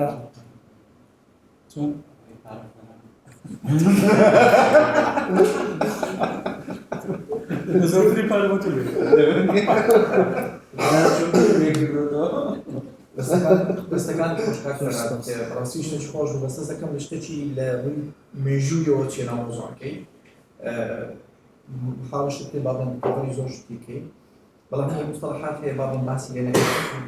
حەزم دەکرد و کوردی ئاماژەکردنێ ئەمە من سۆفتوێر ئینجینێرینگ خبیرم لە بواری بلۆکچین فکرێک لەو شتانە باسی نەکرد کە مەسەڵی دیجیتاڵایزیشن با یەک دقە باسی کەم پێش جەناب زۆر گرنگ باشە بەڵێ فطبعا اگر بێتەوە بچینەوە سەر تاریخی ئابووری بخۆ بزانانی کە دۆلار دروست کرا لە 1986 دۆلار وەکو مەنی دروست کرا ئەتو بە ئاماژە بۆی کە دەست ئەتو ئاماژە بە کەرەنسی نەکرد چونکی بخۆ دەزانی ئەجنازان بەڕاستی مستەڵەحەکان لە کوردی بالمقابل چییە کەرەنسی بە کوردی چی پێ دەڵێن چونکە مەنی پارە نیە بس كرنسي نازل بالمقابل كرديتيا لا. فبون هنا اجباسي مسألة مني بكين استعوي لبردست معنا منية ببي أو زراوية منية كمان أو شان أو فلاح كرنسي كردست معنا ببي زانياني أبوري كدلين أمان كرنسيا أماش ببلغي رزاف بون هنا تو هر كاتي كرنسيا دروز بكريتن أو مني دروز بكريتن لبالي دولار يعني سيلفر دالندرا بلان أو كيشيا كدروز بالهزار باش شغلي زنج جهان اليوم بالضبط الهزار ونوصلت والشخص والهجر الفعلي أو إيشا وسطا كجولد مقابلي باري لانا ندرا كجولد مقابلي باري لانا ندرا خوش دعم رجل بوكر بالضبط إذا حفتاويك إعلان حفتاويك رئيس يبيش إعلان كرت خوش دعم رجل بوكر تيلي هات بارا كل زاني صفاتي داي تايبت خوي هنا تنوع تفاصيل وكرنسيش صفات تايبت خوي هنا ويلي هاد كرنسي شتك بو برباو خلق بكالي هنا يعني حكومات لغي بانكي مركزي لغي فيدرال ريزيرف أوش همون لغي نوانديني أو بونداني كوالد دا فيدرال ريزيرف فبوندي جدا تتصل قرص لسر همون دولتك فدبتش تشي سيستماتيك أو بيقرن ماني كونترول فبوي أختوش إشارة بوي كده اللي صار كان يشيس كماني كونترول سيستم هاتقوري كماني كنترول سيستم كاتيجوري زاراوي ماني ما زيادة الوركرنس فأول زيادة لدو مصطلحك يعني إشكال الهبوط اللي هو الباسك كم وإلى خلال أو تنصار يعني خلال تاريخي بارا بينز بابل ريدا بينز بابل يكمل يعني كماني بابل يوم يعني .com بابل همون بلاس طبعا لدو هزار وهشت real estate bubble it was blessed and everyone knows about it اللي 2000 طبعا نوزدا كأول بابلي كباس لناك لزوري خلق بيدر وجد government bubble لنوفمبر 2019 أو government bubble بلاستر وزوري لخبراء كان مالي اقتصاد إشارة كان لو كدير صار كان 2000 من ضمنهم مايك مدوني دوغ كيزي حتى بابناكي كذا ضمني لبلوكي أو إشارة دابو أو خاوني جزء كذي أو ببلان نبوه يعني كفيدرال ريزيرف ما خواني جزء كذي ببلان كان لما أشرب ما يندابو لبو مسألة interest rate لبو مسألة صحب أموال كهذا باس ذكر هذا من بيته كل هذا منا بيت على صحة ذكر سكون لا أو بعض أو توجي نوانو أو كتاباني كباسي لذكر زيادة لبو سحب الأموال يعني كأوش أنا فأنا سحب ذكرته نقدم ببيته سكون تستخدم شلون نديته مثلا نقول ف كان 2019 نوفمبر أوشتغل داخلك مشغول بموضوع شيء فيروس ككوفيد 19 أمن لاي منه مشغول بدراسات مسألة أو أزمة أبورية طويلة زمان كذا كهم دولة كان كل شيء أزمة أبورية من وانيان خلش مشغول كذا مسألة فيروس أو بتوانا حل كذا مسألة أو إيكونومي كذا بدأت فلدو هزار نو شوا لو أو بابن ستراكشر لو باسكت لدو هزار نو بخد زاني كفي فرق تيابو كابرايا شيء أنا نمس ساتوشي ناكاموتو لە 2000 چەند 2008 ئاگۆستی 2008 یەک ساڵ دوای وەی کە ئەو شتەوم بوو پاشی گڕێ نوێی ئاگۆست پارە تەواو بوو یەک ساڵ دواتر هەر لەو مانگەدا سایتێک ساز بوو بنەی بیتکۆین جا بۆی بیتکۆین دەمهێزەوەی تەوزە بدەم بیتکۆین ریپلایەکە ئەنسەرەکە بۆ ئەو پرابلمەی کە بیتکۆین بۆ خەڵکی دنیا زۆر شتێکی تازەیە بەڵام کە بچیەوە نێو تاریخ ئەسڵ شتێکی تازە نیە بیتکۆین لە کە کریستۆف باسی دیجیتاڵەکەی ناکەم چون دیجیتاڵەکەی فقط باسی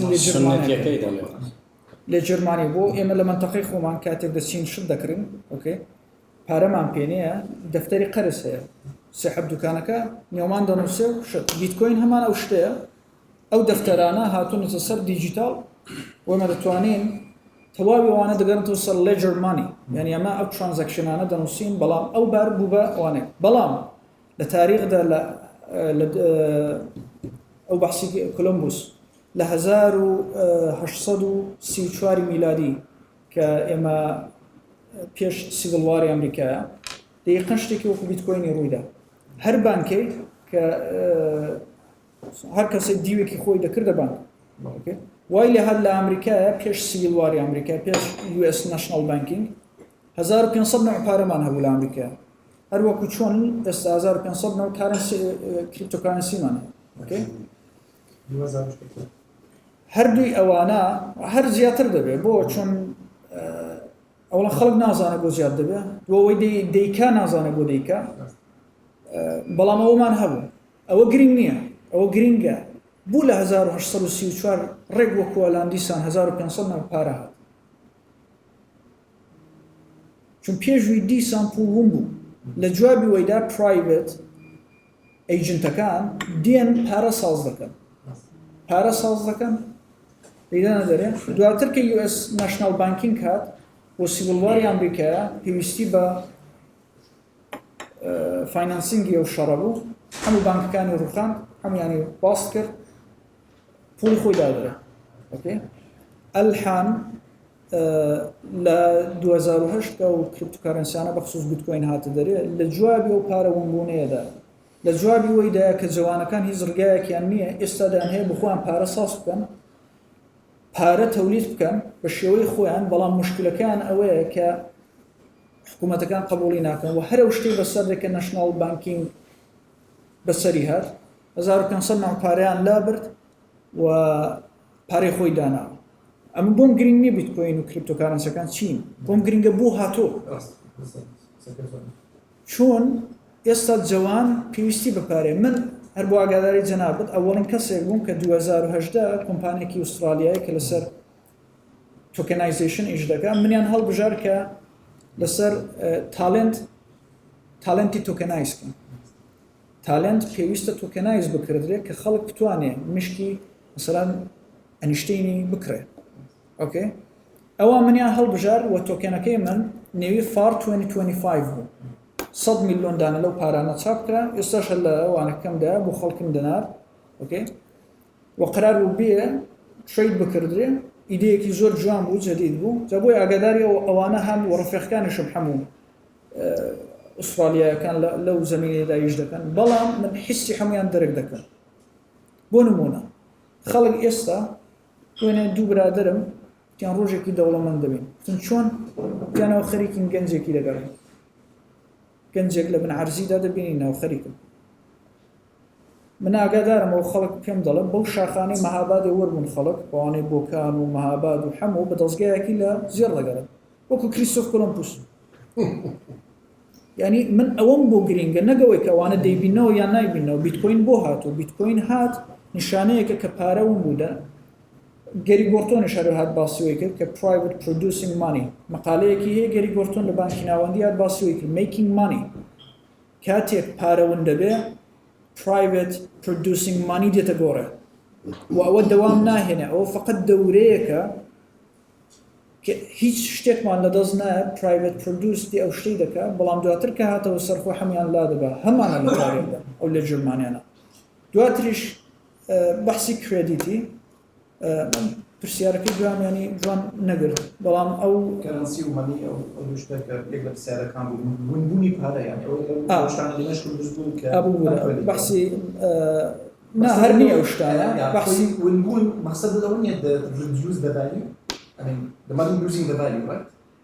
so no the scarcity of banks balance sheets لەنێو مەقالەکەمدا باسییان کردو ئێستا دیار نییە ئەلێرەدا بە جوانی ئاماژەم پێکردویانی چی the real money is the balance sheet capacity of dealer banks as Adrian Tubin et al. 2008 لە مقالەیەکدا بە جزئیات تەوزیحیان داوە argue that the aggregate growth rate of balance sheet is a useful indicator of liquidity کەواتە balance sheeti بانکەکان بۆ ئێمە پارەیە بانکەکانیش دەڵکا کە قەرز نادەین قەرزدان و قەرز وەرگرتنەوە هەمان مانی creation مانی destructionە کاتێک دەڵم پارەوەم بۆ باڵانشیتی بانکەکان من ئێستا لێرەدا هەمە باڵانشیتی بانکەکانی ئەمریکا دەرهێناوە کە چەندە وام دەدەن نایدن ئۆکێ ئەوەی کە ئەسەد بابڵی ئێستا 2019 لەگەڵ داتکان بابڵ لەگەڵ ئەوەی پێشێ لەگەڵ ئەوەی ژاپۆنێ ئەوان فەرق دەکەن لەگەڵەوەی کە کەس ئاماژەی پێ ناکە دەڵێنەوە بابڵە ئەوان فەرقیە بۆ ئەوان یۆرۆ دۆلارەکان بوو ئەوەی 2019 کە جەناب ئاماژە پێ کرد ئەو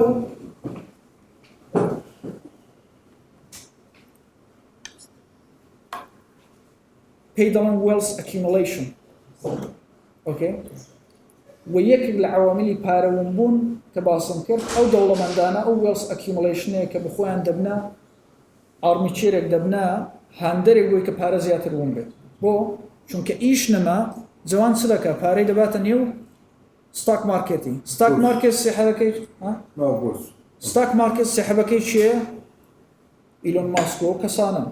ئیلۆن ماسک بە یەک ساڵی زیاتر لە کولی عمری بیل گەیتسی زیاتر بەدەستێنە ئۆکێ بۆچی چون جوان هیچ ڕگایەکی دیکەی نیە پارە پێداکە و لەو بەریش سیف ئاسەت شۆرتێژمان هەیە میلیاردێرهەیەکی زۆر پێنشن فاندەکان بۆ نمونە تا 2021 حل نەدەبوو بۆچی ستاک مارکێتی ئەمریکا ناڕژە ئینترست ڕێتیش دۆڵاتە سەرە ناڕژە کەس جوابی نەبوو تا دواتر معلوم بوو کە پێنشن فاندەکانی زۆربەی وڵاتەکان پارەکانیان لە ستاک مارکێتی داناوە یا ئەمریکا ئەگە ئەو ستاک مارکێتە بڕژێ زۆربەی پێنشن فاندەکە باس دەبن ئۆکێ ستاک مارکێت ناتوانێت بڕژێت چون حاڵەتێکی ستاک مارکێت لە هەموو دنیادا سەرێ هەیە خوارێ هەیە سەرێ هەیە خۆ بەڵام ئەمریکا دەواتە سەرە ئەو بابڵە بەشێکی زۆری سیف ئاسەت شۆرتێژە ینی پارەیەکی زۆر هەیە ئۆکێ بەڵام بەدەست جوانان نییە بەدەست نەسلی پێشێ نەسلی پێشش نایدا بە بانکەکانیش نایدەم بە جوانە چونمە پارە دەبێت بدرێ بە جوانە نەسلی پێشە پارەی هەیە پارەکەی لە بورس داناوە پارەکەی لە خانوو داناوە بۆ نمونە مثلا دایک و بابێک دێن دەڵێ خانوویەکمان کڕیەوە ئەوەندەی خێر کردو بەڵام منداڵەکەی زەرری کردو چون منداڵەکەی قەرارە خانووی بکرێت خو بۆی ناکردو بچی خۆشحاڵە دایک و باب خۆشحاڵ دەبێت منداڵ ناڕەحەت بێت چون ئێستا پارەکانیان لەو شوێنانە داناوە کە جوان بردویانە سەر بابڵەکەی بەڵام جوان دەستی پێڕاناکە جا بۆ ئەو دەنگکەی 2019 لەگەڵ داتکان بابڵی کە نەتیجەی یۆرۆ دۆلارەکان بوو دۆلار لە دنیادا زۆر بوو یاوەی 98 ئەیژن فاینانشل کرایسیس ئەومان کە باس کرد یاوەی ژاپۆنە کە پارکێکی ژاپۆنە بەقەرا کولی ئوستانی کالیفۆرنیا بە ئیزافەی لۆس ئەنجلس و ئەوانە قیمەتی بوون یەک پارکی شکولە ئەوەندەی ئەرزیشە بوو لەوێت بۆ چون یۆرۆ دۆلارەکان ڕوویان لەوێ کردن بەڵام ئەوەی ئەلان systemically is something else بەشێکی سیف ئەسەر شۆرتێژە کە دەوڵەمەندانە خۆیان لەوێ هاویشتوی کوێیانە ئۆکێ بەشێکشی حتا کشوەرەکانیش ینی کشوەرێکی وەکو نۆروێژەیە پارەکەیان لێوە ڕادەگرێت و باعث دەبێت من let me be specific. I'm talking about the young generation here. Okay? So they don't have money, they can't buy anything, they can't purchase their, primary, like housing, cars, this kind of stuff. But the previous generation, they don't have, they have it right now.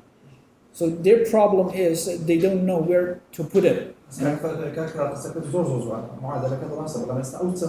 سەردەما ئەو سێ ساڵی ئەخیرەی پاش COVID-19 معادلەکە عکس بۆتەوە ئێستا younger generation they have money and we don't نازم چکە من لەبەرەوەی لە عالەمی کریپتۆکەرەنسی و اوكي با بڕۆینە سەر عالەمی کریپتۆکارنسی بس مەجالەکەم دەیوە زەحمە نەبی طبعا ڕۆژێک لە دوبەی چاوم بە گەنجەک کرد خەڵکی تۆڕەنتۆ کەنەدا لەبەر عمری 24 ساڵە طبعا ئەو چەندین جارە شتە دەبینیم گەنجەکم بینی لە سنگاپۆر مۆتۆمەڕەکمانە بۆ نێتوۆرکینگ گەنجێک دانیشتوەیش عینان عمری 23 ساڵە خۆش فەڕەنسا بوو ئەمیش دەمادە پشتەوە ئۆرگەنایزەر بووم قسەم کرد لەگەڵی گوتم سلەکەی گوتم ئینڤێستەرم ئەمیش تۆمیشام کرد گوتم you are too young to be investor وتی you don't know what I own کە عالەمی کریپتۆکەرەنسی بدا بیتکۆین ئیثریەم دەستی پێ کرد لە 2009 زیاتر کە دەستی لێژەرەکان دەستی بە دروستکردن کرد ئەو گەنجانە زیاتر ڕوویان لە مەسائلی دیجیتەڵایزیشن کرد و کاتەرە باسی کرد گەنج هەتا ئێستا کە قەناعەتی نییە لە بانک حیساباتی بکاتەوە هەتا شروطی بانک لەسەری تەطبیق نابێت چونکە بانک معقدە پرۆسێسیان زۆر معقدە فگەنج دائیمە ڕووی لە سولوشن کە زیاتر IT سولوشن ئەوەی کە گەنج پارە لە بانکدانان لەبەر خاترەیە کە بە ئینترست ڕێت زۆر کەمە گەنج بە دەرسەدێک و 2% ژیانی بۆ وانەی نابێت گەنج پارەی پێویستە بۆی کە خانوویەکی کە قەدیم بە 200,000 دلاری وەستە بۆ 1 میلیارد پێویستی بە 20% 30% 40% لە کریپتۆکارنسیدا ڕۆژانێک دەهات هەر لە ئێرانێ خەڵکانێکی زۆر ئێستا زۆر لەگەڵ بەڵام ئەوبەری بۆ ناڵێت وەختێک it's going bust لە نوامبری 2021 پارەی جوانان لە نێو بیتکۆینیدا 3 تریلیۆن دلار بوو ئەو پارەی جوانانە وسانی بە ساڵ ئەو لە ستاک مارکێت و خانووی دادنە ئێستا چەندە 0.9 2.1 تریلیۆن 3 تریلیۆن 2.9 مقصد لە هینا لە بەرزی بزنەکەی نانا ئێستا کولی ئەو پارەی کە لە مارکێت کەپەکەی لە 3 تریلیۆن گەیشتە 0.9 یعنی 2 تریلیۆن و 100 میلیارد دلار پارەی جوانی ون بوو لە کەنجیۆ لە 21 نوامبر تا ئێستا یعنی ئەو مانگە دەبێتە 1 ساڵ خەڵکانێکی زۆر زەنگیان بۆ خۆم لێدا بۆ نمونە لە مەهابادێ 1 میلیارد کوڕا پارەی لە بابی وەرگرتووە شەدو بانکینگ لێرەدا دیارە پارەی لە بابی وەرگرتو بابە تو پارەکە نازانێت چۆداین بیدە بە منە من نابغم عەبقەریم چۆ لەسەر کریپتۆکارنسی داناوە دواتر کە ڕژە ساڵێک 2020 هەر چەند مانگ لەوەی پێش ئەوەندە دەڕژە کە ڕژە پارەکەی هەموو ڕۆیش کوڕا خۆی کوشت بابی کە دێتەوە ماڵە دەبینە کوڕا خۆی کوشتە دەزانە ئەوش خۆ دەکوژێ گەورە بەوە خەبەرەکە دایکی کە هاتەوە دیتی خۆی کوشتەوەش خۆی کوشت بەڵام دایکیان نەجاتدا ئەوە لە دیەکی مەهابادە ڕوویدا خەڵک ئیدیکەش زۆر ڕوویداوە ئۆکەی خەڵک ناچارە واردی ئەو شتانە بێت دەڵێ یاد دەوڵەمەند دەبن یا ئاخرین شانسمان بەڵام وەختێک it's going bust دواتر ئێمە باسی شتێکمان نەکرد جوانی ئاوە زۆر جوانێکیان بۆ ناردم کووردە لە سویسێ نازانم ئەوەی کردو من هەر بۆ ڕگایدا دەڕۆیشتم منیش دەمتوانین تۆکەنەکانی خۆم بدەمە دەرێ خەڵکی فریدەم وەرم بیکڕم دەبێتەوەندە هەموو مکانیزمەکەی من دەزانم چی لێ بکەم ئۆکەی و ئەو کەسانەشم ئاگا لێ کە لە سویسی ئێرانێک بۆ هات کوتیە من نابغم حتا لە ستاک مارکێتی سویسی تۆکەنەکەی خۆی دانا ئێستا لێرە هەمەوتە لێرە یارنێ ئەلێرە تۆکەنەکەی هەیە تۆکەنەکەی ئێستا لە عەرزێ پوڵی هەموو خەڵک ڕۆیە بۆ چۆ ڕۆیە بۆ چەند نەفەرە چون من برادێکم دەیکوت پارەم بۆ لە کریپتۆکارنسی هەیە دەمهێ دەوڵەمەند بوو من پرسیارێکم لێ کرد سادەیە پرسیارەکە پێویستان دەکە پێ كهرباء شحن لما پێویستان دەکە پێ من پرسیارەکەم لە خەڵکەوەیە ئەو پرسیاری لەو کڕۆم کرد فۆق لیسانسی حسابداری هەیە تۆ ئێستا پارەکە لە کریپتۆکارنسی داوی مثلا 1000 دلاری دادن اسپێن دەبێتە 2 دەزانی ئەو 1000 لە شۆڕادە بس موضوعك مسألة فاينانشال سيستم مسألة زيادة لسبب قناعتي من بلوكشين اكسبرت او اي تقارير خاطر كريبتوكرنسي ولا ممكن او غلط يعني بلوكشين از نوت ذات دقيقة يعني ستور اوف فاليو او فقط مينز اوف اكسشينج يعني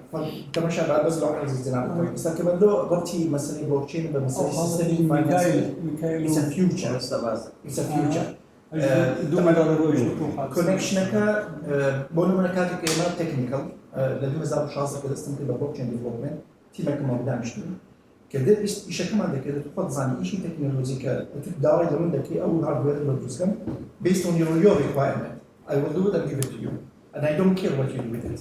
and you are the businessman you know what you do with it right yeah فإن كاتێک ئەو کاتێک بلۆکچینمان دروست دەکرد ئەمن لە مێشمە ئەو سوالە دروست بوو بۆچی فتشوف نوع عالمي فاينانس او يصير سلمان ولا عالمي فاينانس خوي دائما اواني خبراء فاينانس دراستي بقول لو مسائل انا ده كان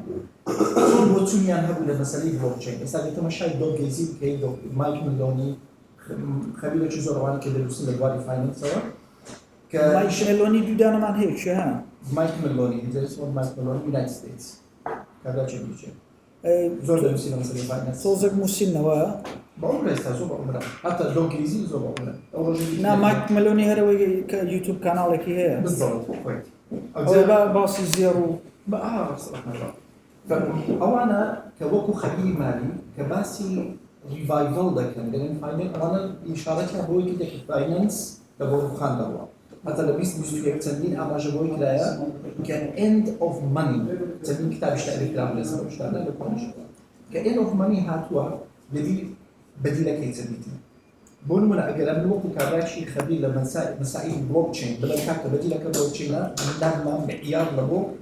ئوسوسی اقتصادی ئەو قەراری دەکەن چونکە خەڵک دەڵێن ئەتوو دیڤلۆپەرەکەی ئەتوو خاوەن قەبرەکەی بەڵام خوب بەڕای مالی هەموو ئیشارە بۆ دەکەن کەوا حەلی ئەو سیستەمەی کە ئێستا کە بەرەو ڕووخانە کە هەمومان دەیبینین قیمەتی پارە بەرەو دابەزینە اقتصاد بەرەو ڕووخانە inflation rate report سێ مانگ ڕابردوو هەمووی بەرەو زۆریە تەماشا دەکەن tax rate بەرز دەبێتەوە the only one thing which is good is the employment يعني based on the United States employment was good rate حتى economic stability توزن بيناتها فبدي لك ككاتب باسي أو سيستمين لك مثلا blockchain system let's not like drive into the cryptocurrency let's drive into the system طبعا أول شيء صار رابردو لدافوس ل World Economic Forum هاد CBDC بانك كان يعني أو فورتي شاب من بوجرسية كلي دائما كسالان رابردو دانشتني اقتصادي دكلا أو ريبورت عندنا درسوا باسي ريبورتي اقتصادي عالمي دكلا استا لجانبي أو ريبورت شيء خاص لسر كريبتو كرنسي آخر ريبورت لفورد ايكونوميك فورم تلوحط بيبر تلوحط صفحة كل المواقع تون أولا باسي مسألة كريبتو دكلا كريبتو زي خوي دكتور ولا الجهان مقابل أو فيات كرنسي كيستا أزمة داية فأول طبعا يقدروا تعمل دوم رويان مسألة CBDC كيستا هم دولة كان للريسيرشن حتى إستا وقو توجينوات سوار دولة تطبيقي عن كدوان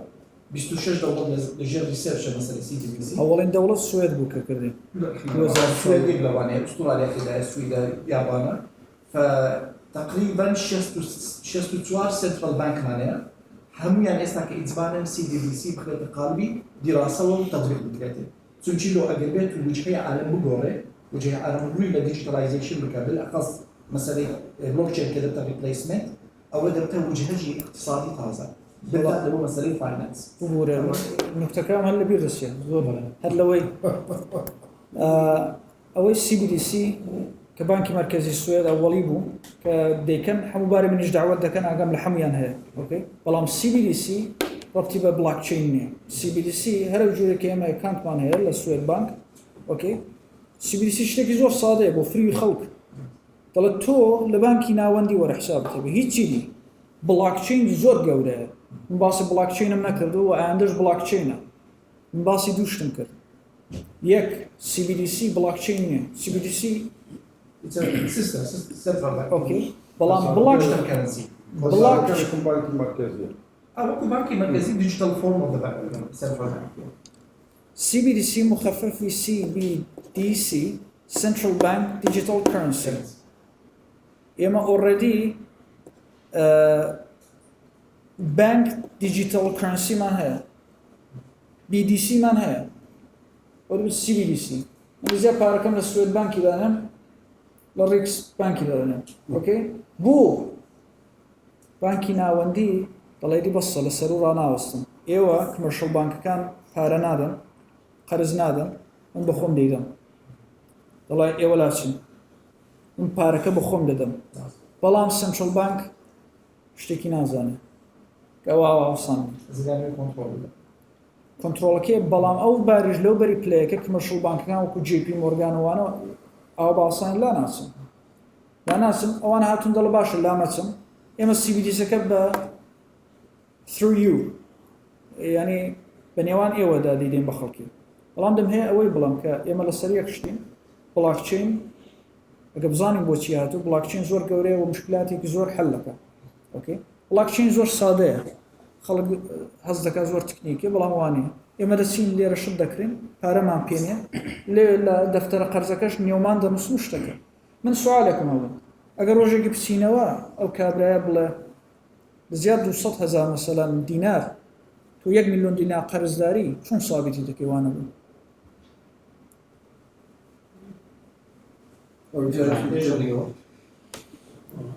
بۆ نمونە دەچی لە سوپەرمارکێتێک شت دەکڕی هەر لە مەهابەت هەیە پارەت پێنێ دەڵێ کاکە نیۆم بنووسە بە قەرز بندێ ئۆکێ دواتر کە پسیەوە یەک دەفعە پارەکەت لێ زیاد کەس چی دەکەی؟ جا بڵاکچین هات ئەوەی داناکتیکاکە لە هەر جگای قەرز وەرگرن ئەوە لە تەواو دەفتەرەکانی دیکەدا دەنووسرێت. تۆ یەک دەفتەرت هەیە بیگۆڕی لە دەفتەری کا حەسانی لەوبەری نووسراوە تۆ ئەوەندە قەرزداری، لە دەفتەری ئەمریکایش نووسراوە ئەوەندە قەرزداری، بۆیە ئیعتماد دێتە گۆڕ. وێ بڵاکچین زۆر بەرەو بڵاکچین دەچین، بەڵام مشکل ئەسڵەکەوەی کە بۆ هاتۆ ئەوەی کە CBDC شتێکی جەدید نییە، بەڵام دەزانن جوانەوە دوای وەی کەوتون دەیان هەوەیە سەریان گەرم کەم بەوانە، ینی هاو ڕگا حەلێک بۆ دەبینەوە. بەڵام هاو جوورەی گەری گۆرتۆن ڕئیسی بانکی مرکزی بانکی مرکزی سوێدە دەڵێت لەجیال لەوێ حساب هەبێ لە کنێمە حساب هەبێ، دواتر بۆ شتێکی سنترالایز دەڕوا کە بۆ شتێکی خراپە، بەڵام بڵاکچین دیسنترالایزدە، چونەگە شت بوو بە سنترالایز بەرەو کۆنترۆل دەڕوا.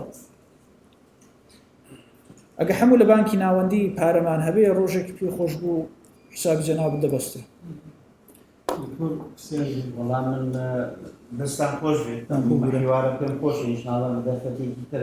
ئەگەر باسی بلۆکچینیشمان بۆ بکەن بە وردی، یانی بۆ ئەوەی بزانین ئێستا لە چ کۆناێتین. طبعاً لە کوردستان لەوانەیە تووشی ئەم هەموو حاڵەتە ئەو سیستەمی ئەو تحولاتی کە لە سیستەمی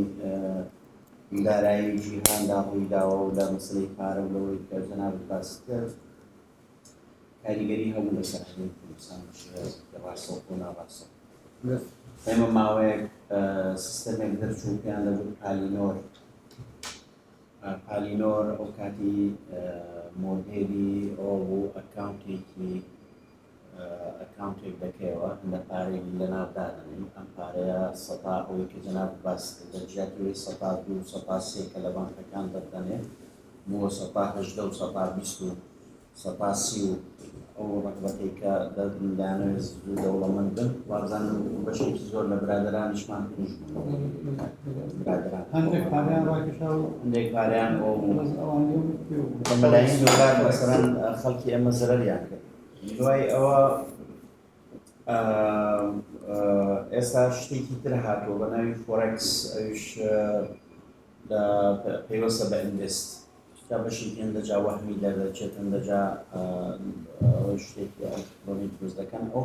بە خەڵکی زۆر ئێستا پارەی لە خەڵکی کوردستان وەرگرتووە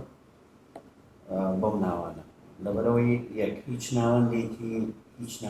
حکومی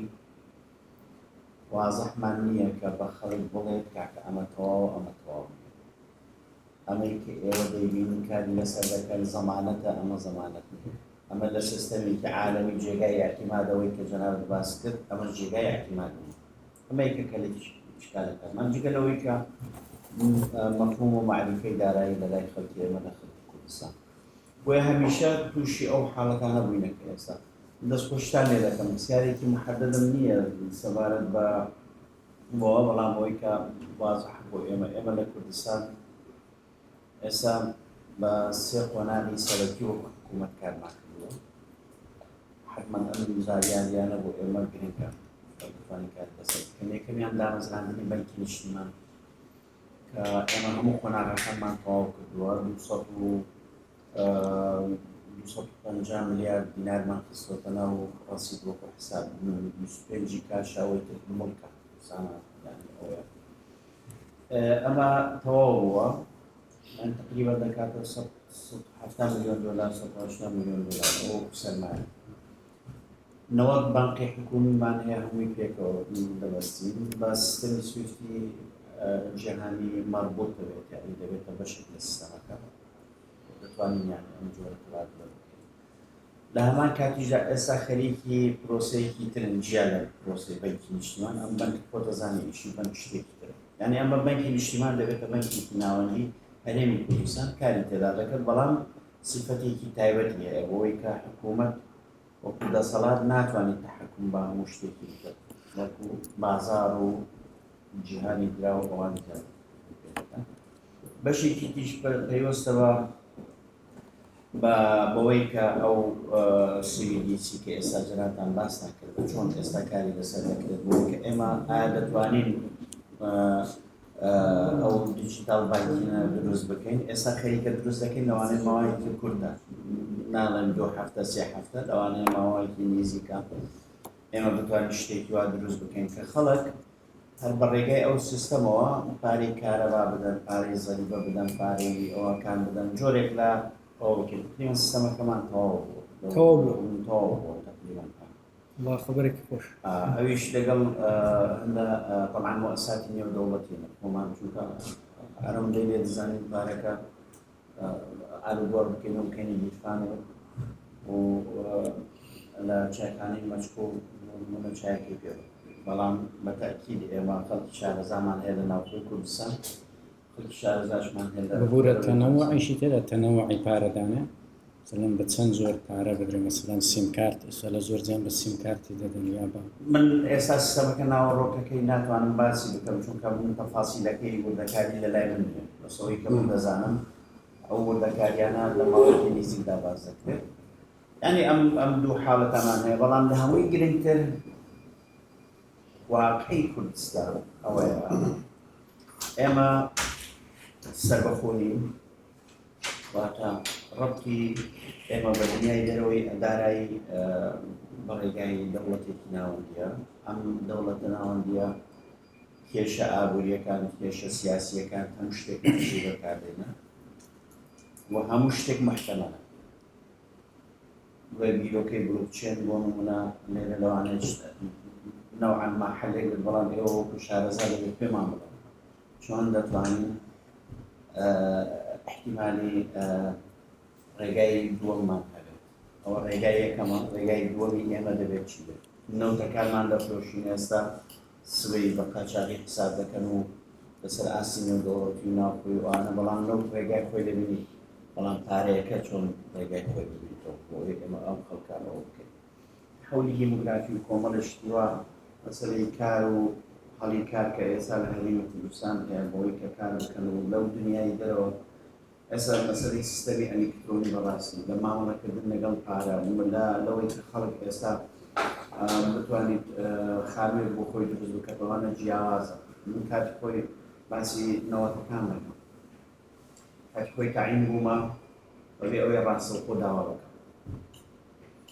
ئێستا پێش هەفتەیەکە لەگەڵ دەرچوانی لەگەڵ هەرگرانی بڕوانامەی دکتۆرا و ماستەر دانیشتین خۆمان وەکو سەرۆکاتی ئەنجومەنی وەزیران بۆ ئەوەی ڕێگایەکیان بۆ بدۆزینەوە دامەزنێن یعنی دکتۆرە ئەوانەی کە و بەشێکیش لەوانە هەر ئەمانن کە ئێمە بەشێکە بە تواناسازی خۆمان پارەمان پێیانداوە مەسەرمان دێکرد بۆ بچن بخوێنن و بەشێکیشیان لە زانکۆ بەناوبانگەکانی ئەوروپا و ئەمریکا و بریتانی خوێندەوە بەڵام ئێستا لەبەرەوەی ئێمە مەسەلەی سیستەمی دامەزرانی ئەو هەموو پارێکە بۆ ئەوە کە ناتوانین دانیت یعنی کۆمەڵی دیاردە هەیە ئێمە لەناو حکوومەتی یاریی کوردستان لەو شەرحی کە لەناوی باسی کرد یەک دەگرێتەوە تا دەگەینە ئاستی استقراری کۆمەڵایەتی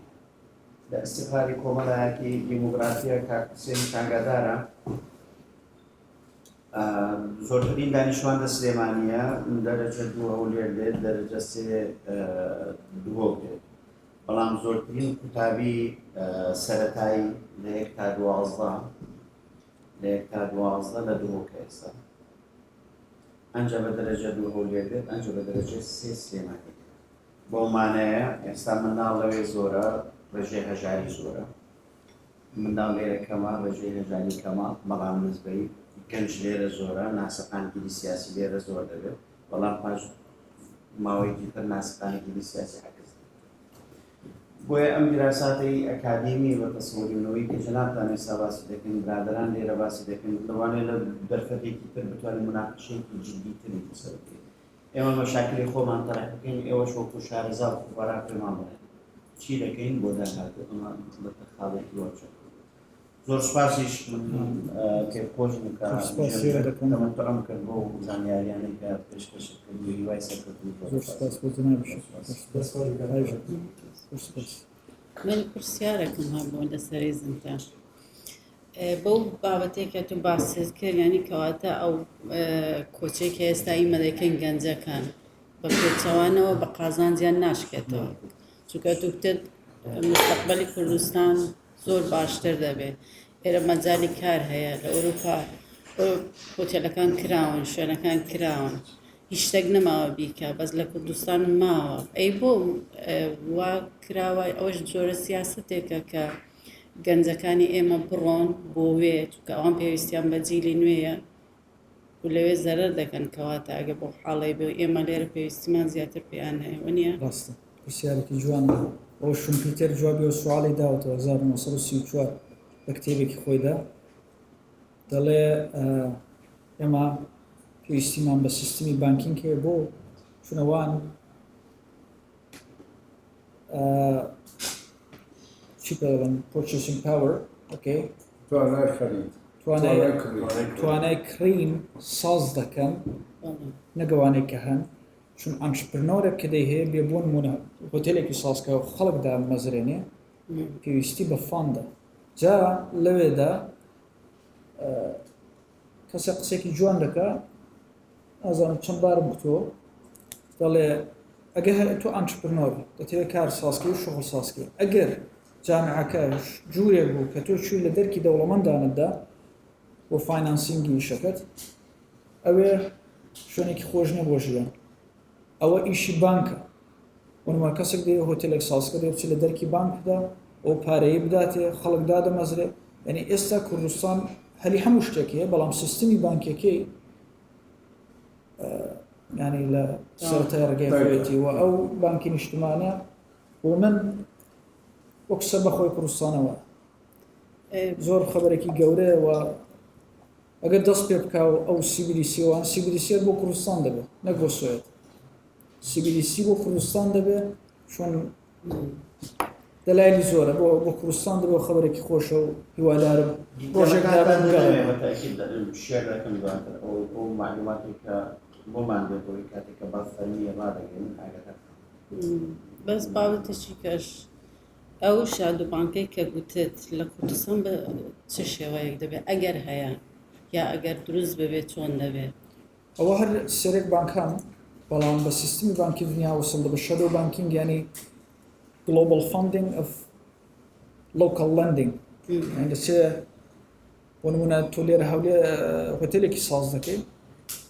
ئەگە بە سیستمی شەدۆ بانکینگ وصل بی تۆ فاندەکەی پێنشن فاندێکی مەسەڵەن ژاپۆنیا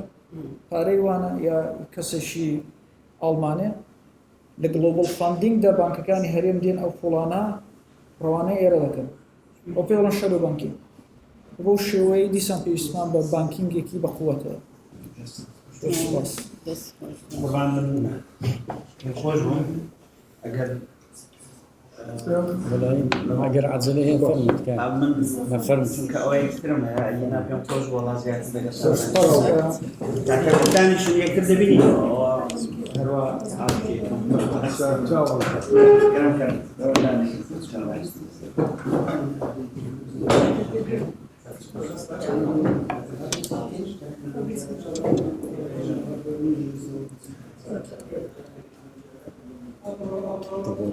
دەست خۆش زۆر استیفادەم کرد من بەحسی ونبوونی پارەی بەحسی ونبوونی پارەی هەز دەکەم پێشتر شەمی بۆنی ونبوونی پارەی لە هەندێک جیان هەبوو بۆ فەرید زەکەریا پێم وایە کە باسی بازاری ئەلخەلیلی قاهیرەی دەکات دەڵێ لەبەر زەعفی سیاسەت ناکرێ ئەو پارانەی کە ون دەبن کۆ بکرێتەوە بچنە خزمەتی دیڤلۆپمنت لە قاهیرەی بەڵام شرکتێکی قاوە هەبوو لە ئەمریکا ستارباکس کە وەختێک بەرشکەست دەبێ بە وامی 10% کە دەدات هەلی کار دروست دەکە ئەو پارە ونبوانە ئەو پارە بە تایبەت پارەی وردە چا لە قاوەی دەکەن قاوە هەمیشە مەسرەفی زۆرە پارە وردەبێت ئەو پارانە بە ملیارد قازانجی دەبێت ئەوە دەڵێم ئەو نزیکن ئەو دووشتانە و مەسەلەی ونبوونی پارە لەگەڵ ئەو میساری ساندویچی جەنابەت لێکتر یاننا ئەوە سوالێکە بۆ من کەمێک بناغەیە سادەیە بەڵام بناغەیە بەڵام پرسیارێک بۆ کە حاشیەی ڕیسک کەم بێتەوە لە وڵاتانەی کە مەسەلەن ئێستا کاک عەبدولحەکیم باسی هەندێک کێشەی کردن زەحفی سیاسینە هەرێمی کوردستان بەحسی سەربەخۆی ئابووری دەکرێت چەندە ئوستاد چاکتر دەزانێت کەمێک بۆ من سەختە هەزمی ئەوەی سەربەخۆی ئابووری ئایا سەربەخۆی ئابووری دەکرێت هەبێ یان نابێت سوالێکی زۆر بناغی ئەسڵان دەکرێت بەسن وڵات ئەسن دەوڵەتی مستەقیلیش دەتوانێت سەربەخۆی ئابووری هەبێ یا وەسلە بە اقتصادەکانی دیکە ئەمە فەرزەکەی ئەگەر واوەرگرین مەسەلەن سەربەخۆی ئابووری ئەمە نیمانە بەو جوابەی کە بەڵێ سەربەخۆی ئابووری هەیە باش ئەمە کێشەیەکە نەیە کە کێشەی سیاسی بەڵام چەندین کێشە هەنە کە کێشەی سیاسەتین ئەو زەحفی جیاوازیە لە بینی ئەو کەلیماتانە کەمێک کێشەی دروست دەکەم ئایا ئەگەر ئەمە زەحفە سیاسیەکانن وەو لای بنین لە زەحفە سیاسەتەکانن ئەو پرسیارە دێتە گۆڕێ ئەو وڵاتانەی کە زوو ئاسیب دەبینن زەرەری زۆر دەبینن ئەگەر بێت بۆ نمونە هەرچەنەوە زەرافەتی اقتصاددانانی پێویستە وا بە سادەی زەحمەتە بکرێ بەڵام وا لە حەدی پرسیاردا دەتوانی بیشی هێڕیەوە بۆ نمونە هەرێمی کوردستان کە شوێنێکی مشکلاتی زۆرە بە یوانی چینیش کار بکات وەکو دەڵێ هێلکان هەمویان لە نەو سەبەتێکی دانەنەی حاشەی ڕیسک کەم دەبێتەوە یانا احتیمالە زەرەری زۆرتر بێت لە چ بابەت ڕیسک ڕاستە هەر کولەن ئابووری مەسەلەن دۆلار هەر وەختێک بێتە خوارە یا بچێتە سەری هەر کارێک کە لەگەڵ دۆلار بکرێ لە وڵاتێکی ئێمە کە سیاسەتی ڕەنگە سیاسەتی داراییمان پێدا بڕێژرێ بەڵام سیاسەتی پارەییمان پێدا نەڕێژرێ نەتوانین چونکە دەوڵەتێکی ناوەندی هەیە ئایا دەتوانێت کورد بە یوانیش کار بکات لەو زەرەرانە کەم بێتەوە یان نا جوابی سوالی ئەحمەد زۆر سپاس ئەوە زۆر کشوەری دیکەشە ئێستادان هەیە بە یوان و ڕوبل و بەوانە خبەرکانمان جۆلێ بەڵام ئەوەندە ئاسان نیە و بەداخەوە بەوانە جێبەجێ نابێت دواتر یوان ئیدعاوی هەبوو کە دەیەوێت بێتە ریزەرڤ کەرەنسی دنیای بەڵام ئەکۆنۆمیستەکان کە باسییان دەکرد لە پیچیدەگی و کامپلیکەیتدی ئەو فاینانشل گەیمەی ینی جوان لەو کانتراکتانەی لەو سواب کانتراکتانە کە تریلیۆنها دلار لەسەری نووسراوە دایان هەیە مەسەڵەن یوانی چین ئەو مارکێتەی هەر نییە ینی هەر کەس بچێ خۆشی پێوەسەکە ینی بە دیسەپۆینتمەنت دەگەرێتەوە ئەوەندە ئاسان یان ئێگاوە ئاسان بە من چەند بارێکیش کەندومەتەوە ئەمریکا ینی هەر کشوەرێک پێی خۆشە ریزەرڤ کەرەنسی هەبێت ئەمریکا دەهەیە بیدا بە خەڵکی ینی ئەمریکا بە بردن نیوی دەبا بەڵام مەسئولیەتێک ئەمە چاکە و لەگەڵ دەکەن پێت خۆشە یوانی چین تو وەرەبی بە بەڵام خرا دەبی چین بۆی نابێ ریزەرڤ کەرەنسی دنیای هەبێت چون چین کشوەرێکە کە ئەکسپۆرتی هەیە چین ئەگەر یوانەکەی ریزەرڤ کەرەنسی دنیای بێ و ئەکسپۆرتی مثبەتی هەبێ ینی یوان شۆرتێژەکەی لە داڵە شۆرتێژەکەی خراپتر دەبێ و ینی وەزعیەتەکە دیسان لەسەر خۆیەتی ینی هەر چین نەبێ کشوەرێکی دیکە بێ ئەو مشکلە هەیە ئیلاوەی کە ئەو شێوە گەیمینگە کشوەرێک وەکو ئەمریکا ریزەرڤ کەرەنسی بەڵام کشوەرێکی دی دێ ئەوەی ساز دەکا و بەعنوانی کریدیت دەیدا بدەبێت جا لە نێو مەقالەکەدا میسالەیەکم هێناوەتەوە هەر بۆ ساندویزەکەی قەدیم کە سوئێت شتی لە ژاپۆن دەکرێت خۆ هەمیشە دۆلاری پێ نەبوو لە نێو گلۆبال دیلەر بانکەکانی دنیادا کریدیتیان دەدایێت مثلا شتەکەی لە ژاپۆنە دەکرێت لەوێ دۆلارەکەیان بە کریدیت دەدایێت دۆلاریش نەبوو هەر عەدەدێک بوو نووسرا بوو وەکو دواتر کە شتەکانی دەدا و پارەکەی دەدا و مانی دیستراکشن ینی پارەکە ون دەبووە پارە بە دنیا دێ پارە ون دەبێتە لەو بەشێکە منزورم پارە ون دەبێ لە بەشی ساندویزەکە ئەو بەشی کەشەکەی نەبوو ئەو بەشی کە کاتێک کریدیت دێ و دوای بانکەکە دەڵە کریدیت نادەم مەبەستم ئەو بەشەیە کە وەختێک بانک کریدیت نادا باڵانشیتی خۆی ڕادەگرێت مەبەستم ئەو زمانەیە کە بانک پارە ون دەبێ و ئەو نێوەش بۆیە دامناوە دەوێت بیگۆڕم کاتێک نێوێکی قەدیمیە پارە ون دەبێت بەڵام نەک پارەی کەش پارەی ئەوەی کە پارەی جەدید نایە چون کاتێک بانکی قەرز دەدا و تۆ قەرزەکەی دەدەیەوە کاتێک بانک قەرز دەدا پارە ساڵ دەدا بەڵام کاتێک تۆ دەچی قەرزەکە دەدەیەوە پارەکە ون دەبێت پارەکە ناچێتەوە مثلا تۆ 1 ملیۆن دلار دەدەیەوە بە بانکەکە خەڵک وەزانە بانکەکە دەوڵەمەندتر بووە بەڵام شیتەکە تۆ دەناسیکە بەڵام شیتەکە وی دووست دەبێتەوە جا من ئەو باڵان شیتەکە هەڵدەمسێ دادەنیشێتەوە ئەوە کاتێک دەنیشێتەوە من پێی دەڵم پارەون بۆ کاتێک دێتەوە کێشەی بانکیە کێشەی سیستماتیک دقیقاً جا مەبەستم لە پارەون بوون ئەوەیە نەگەڵ کەشانێکە دەیبینین یانی کە ئەوانیش پارەی واقعین و من دفینیشەکەم لەنێو مقالەکە داراوە داناوە باڵان شیتی بانکەکە بەس ئەواقبی ئەو وڵاتانەی کە نەفت دەفرۆشنیە گاز وەک رووسیا و شای ئێرانە پێشڕوخانێ کە دەیویست بە دۆلار معاملە نەکەن ئەواقبیان هەرەوە ئەواقبە دەبێت واللهی من پێشێکە و شەڕی رووسیای بێ من ستۆرەکە هەیە ستۆرەکەم دانا لە ئینستاگرام تا 1 ساڵی دی رووسیا دەبێ ئابوورەکەی خراپە خەڵکتیان چۆن دەزانێ و رووسیا ڤێنزوێلا نێ و ئێران نێ و ئەوی بۆمبی هەیە و 9 مانگ دواتر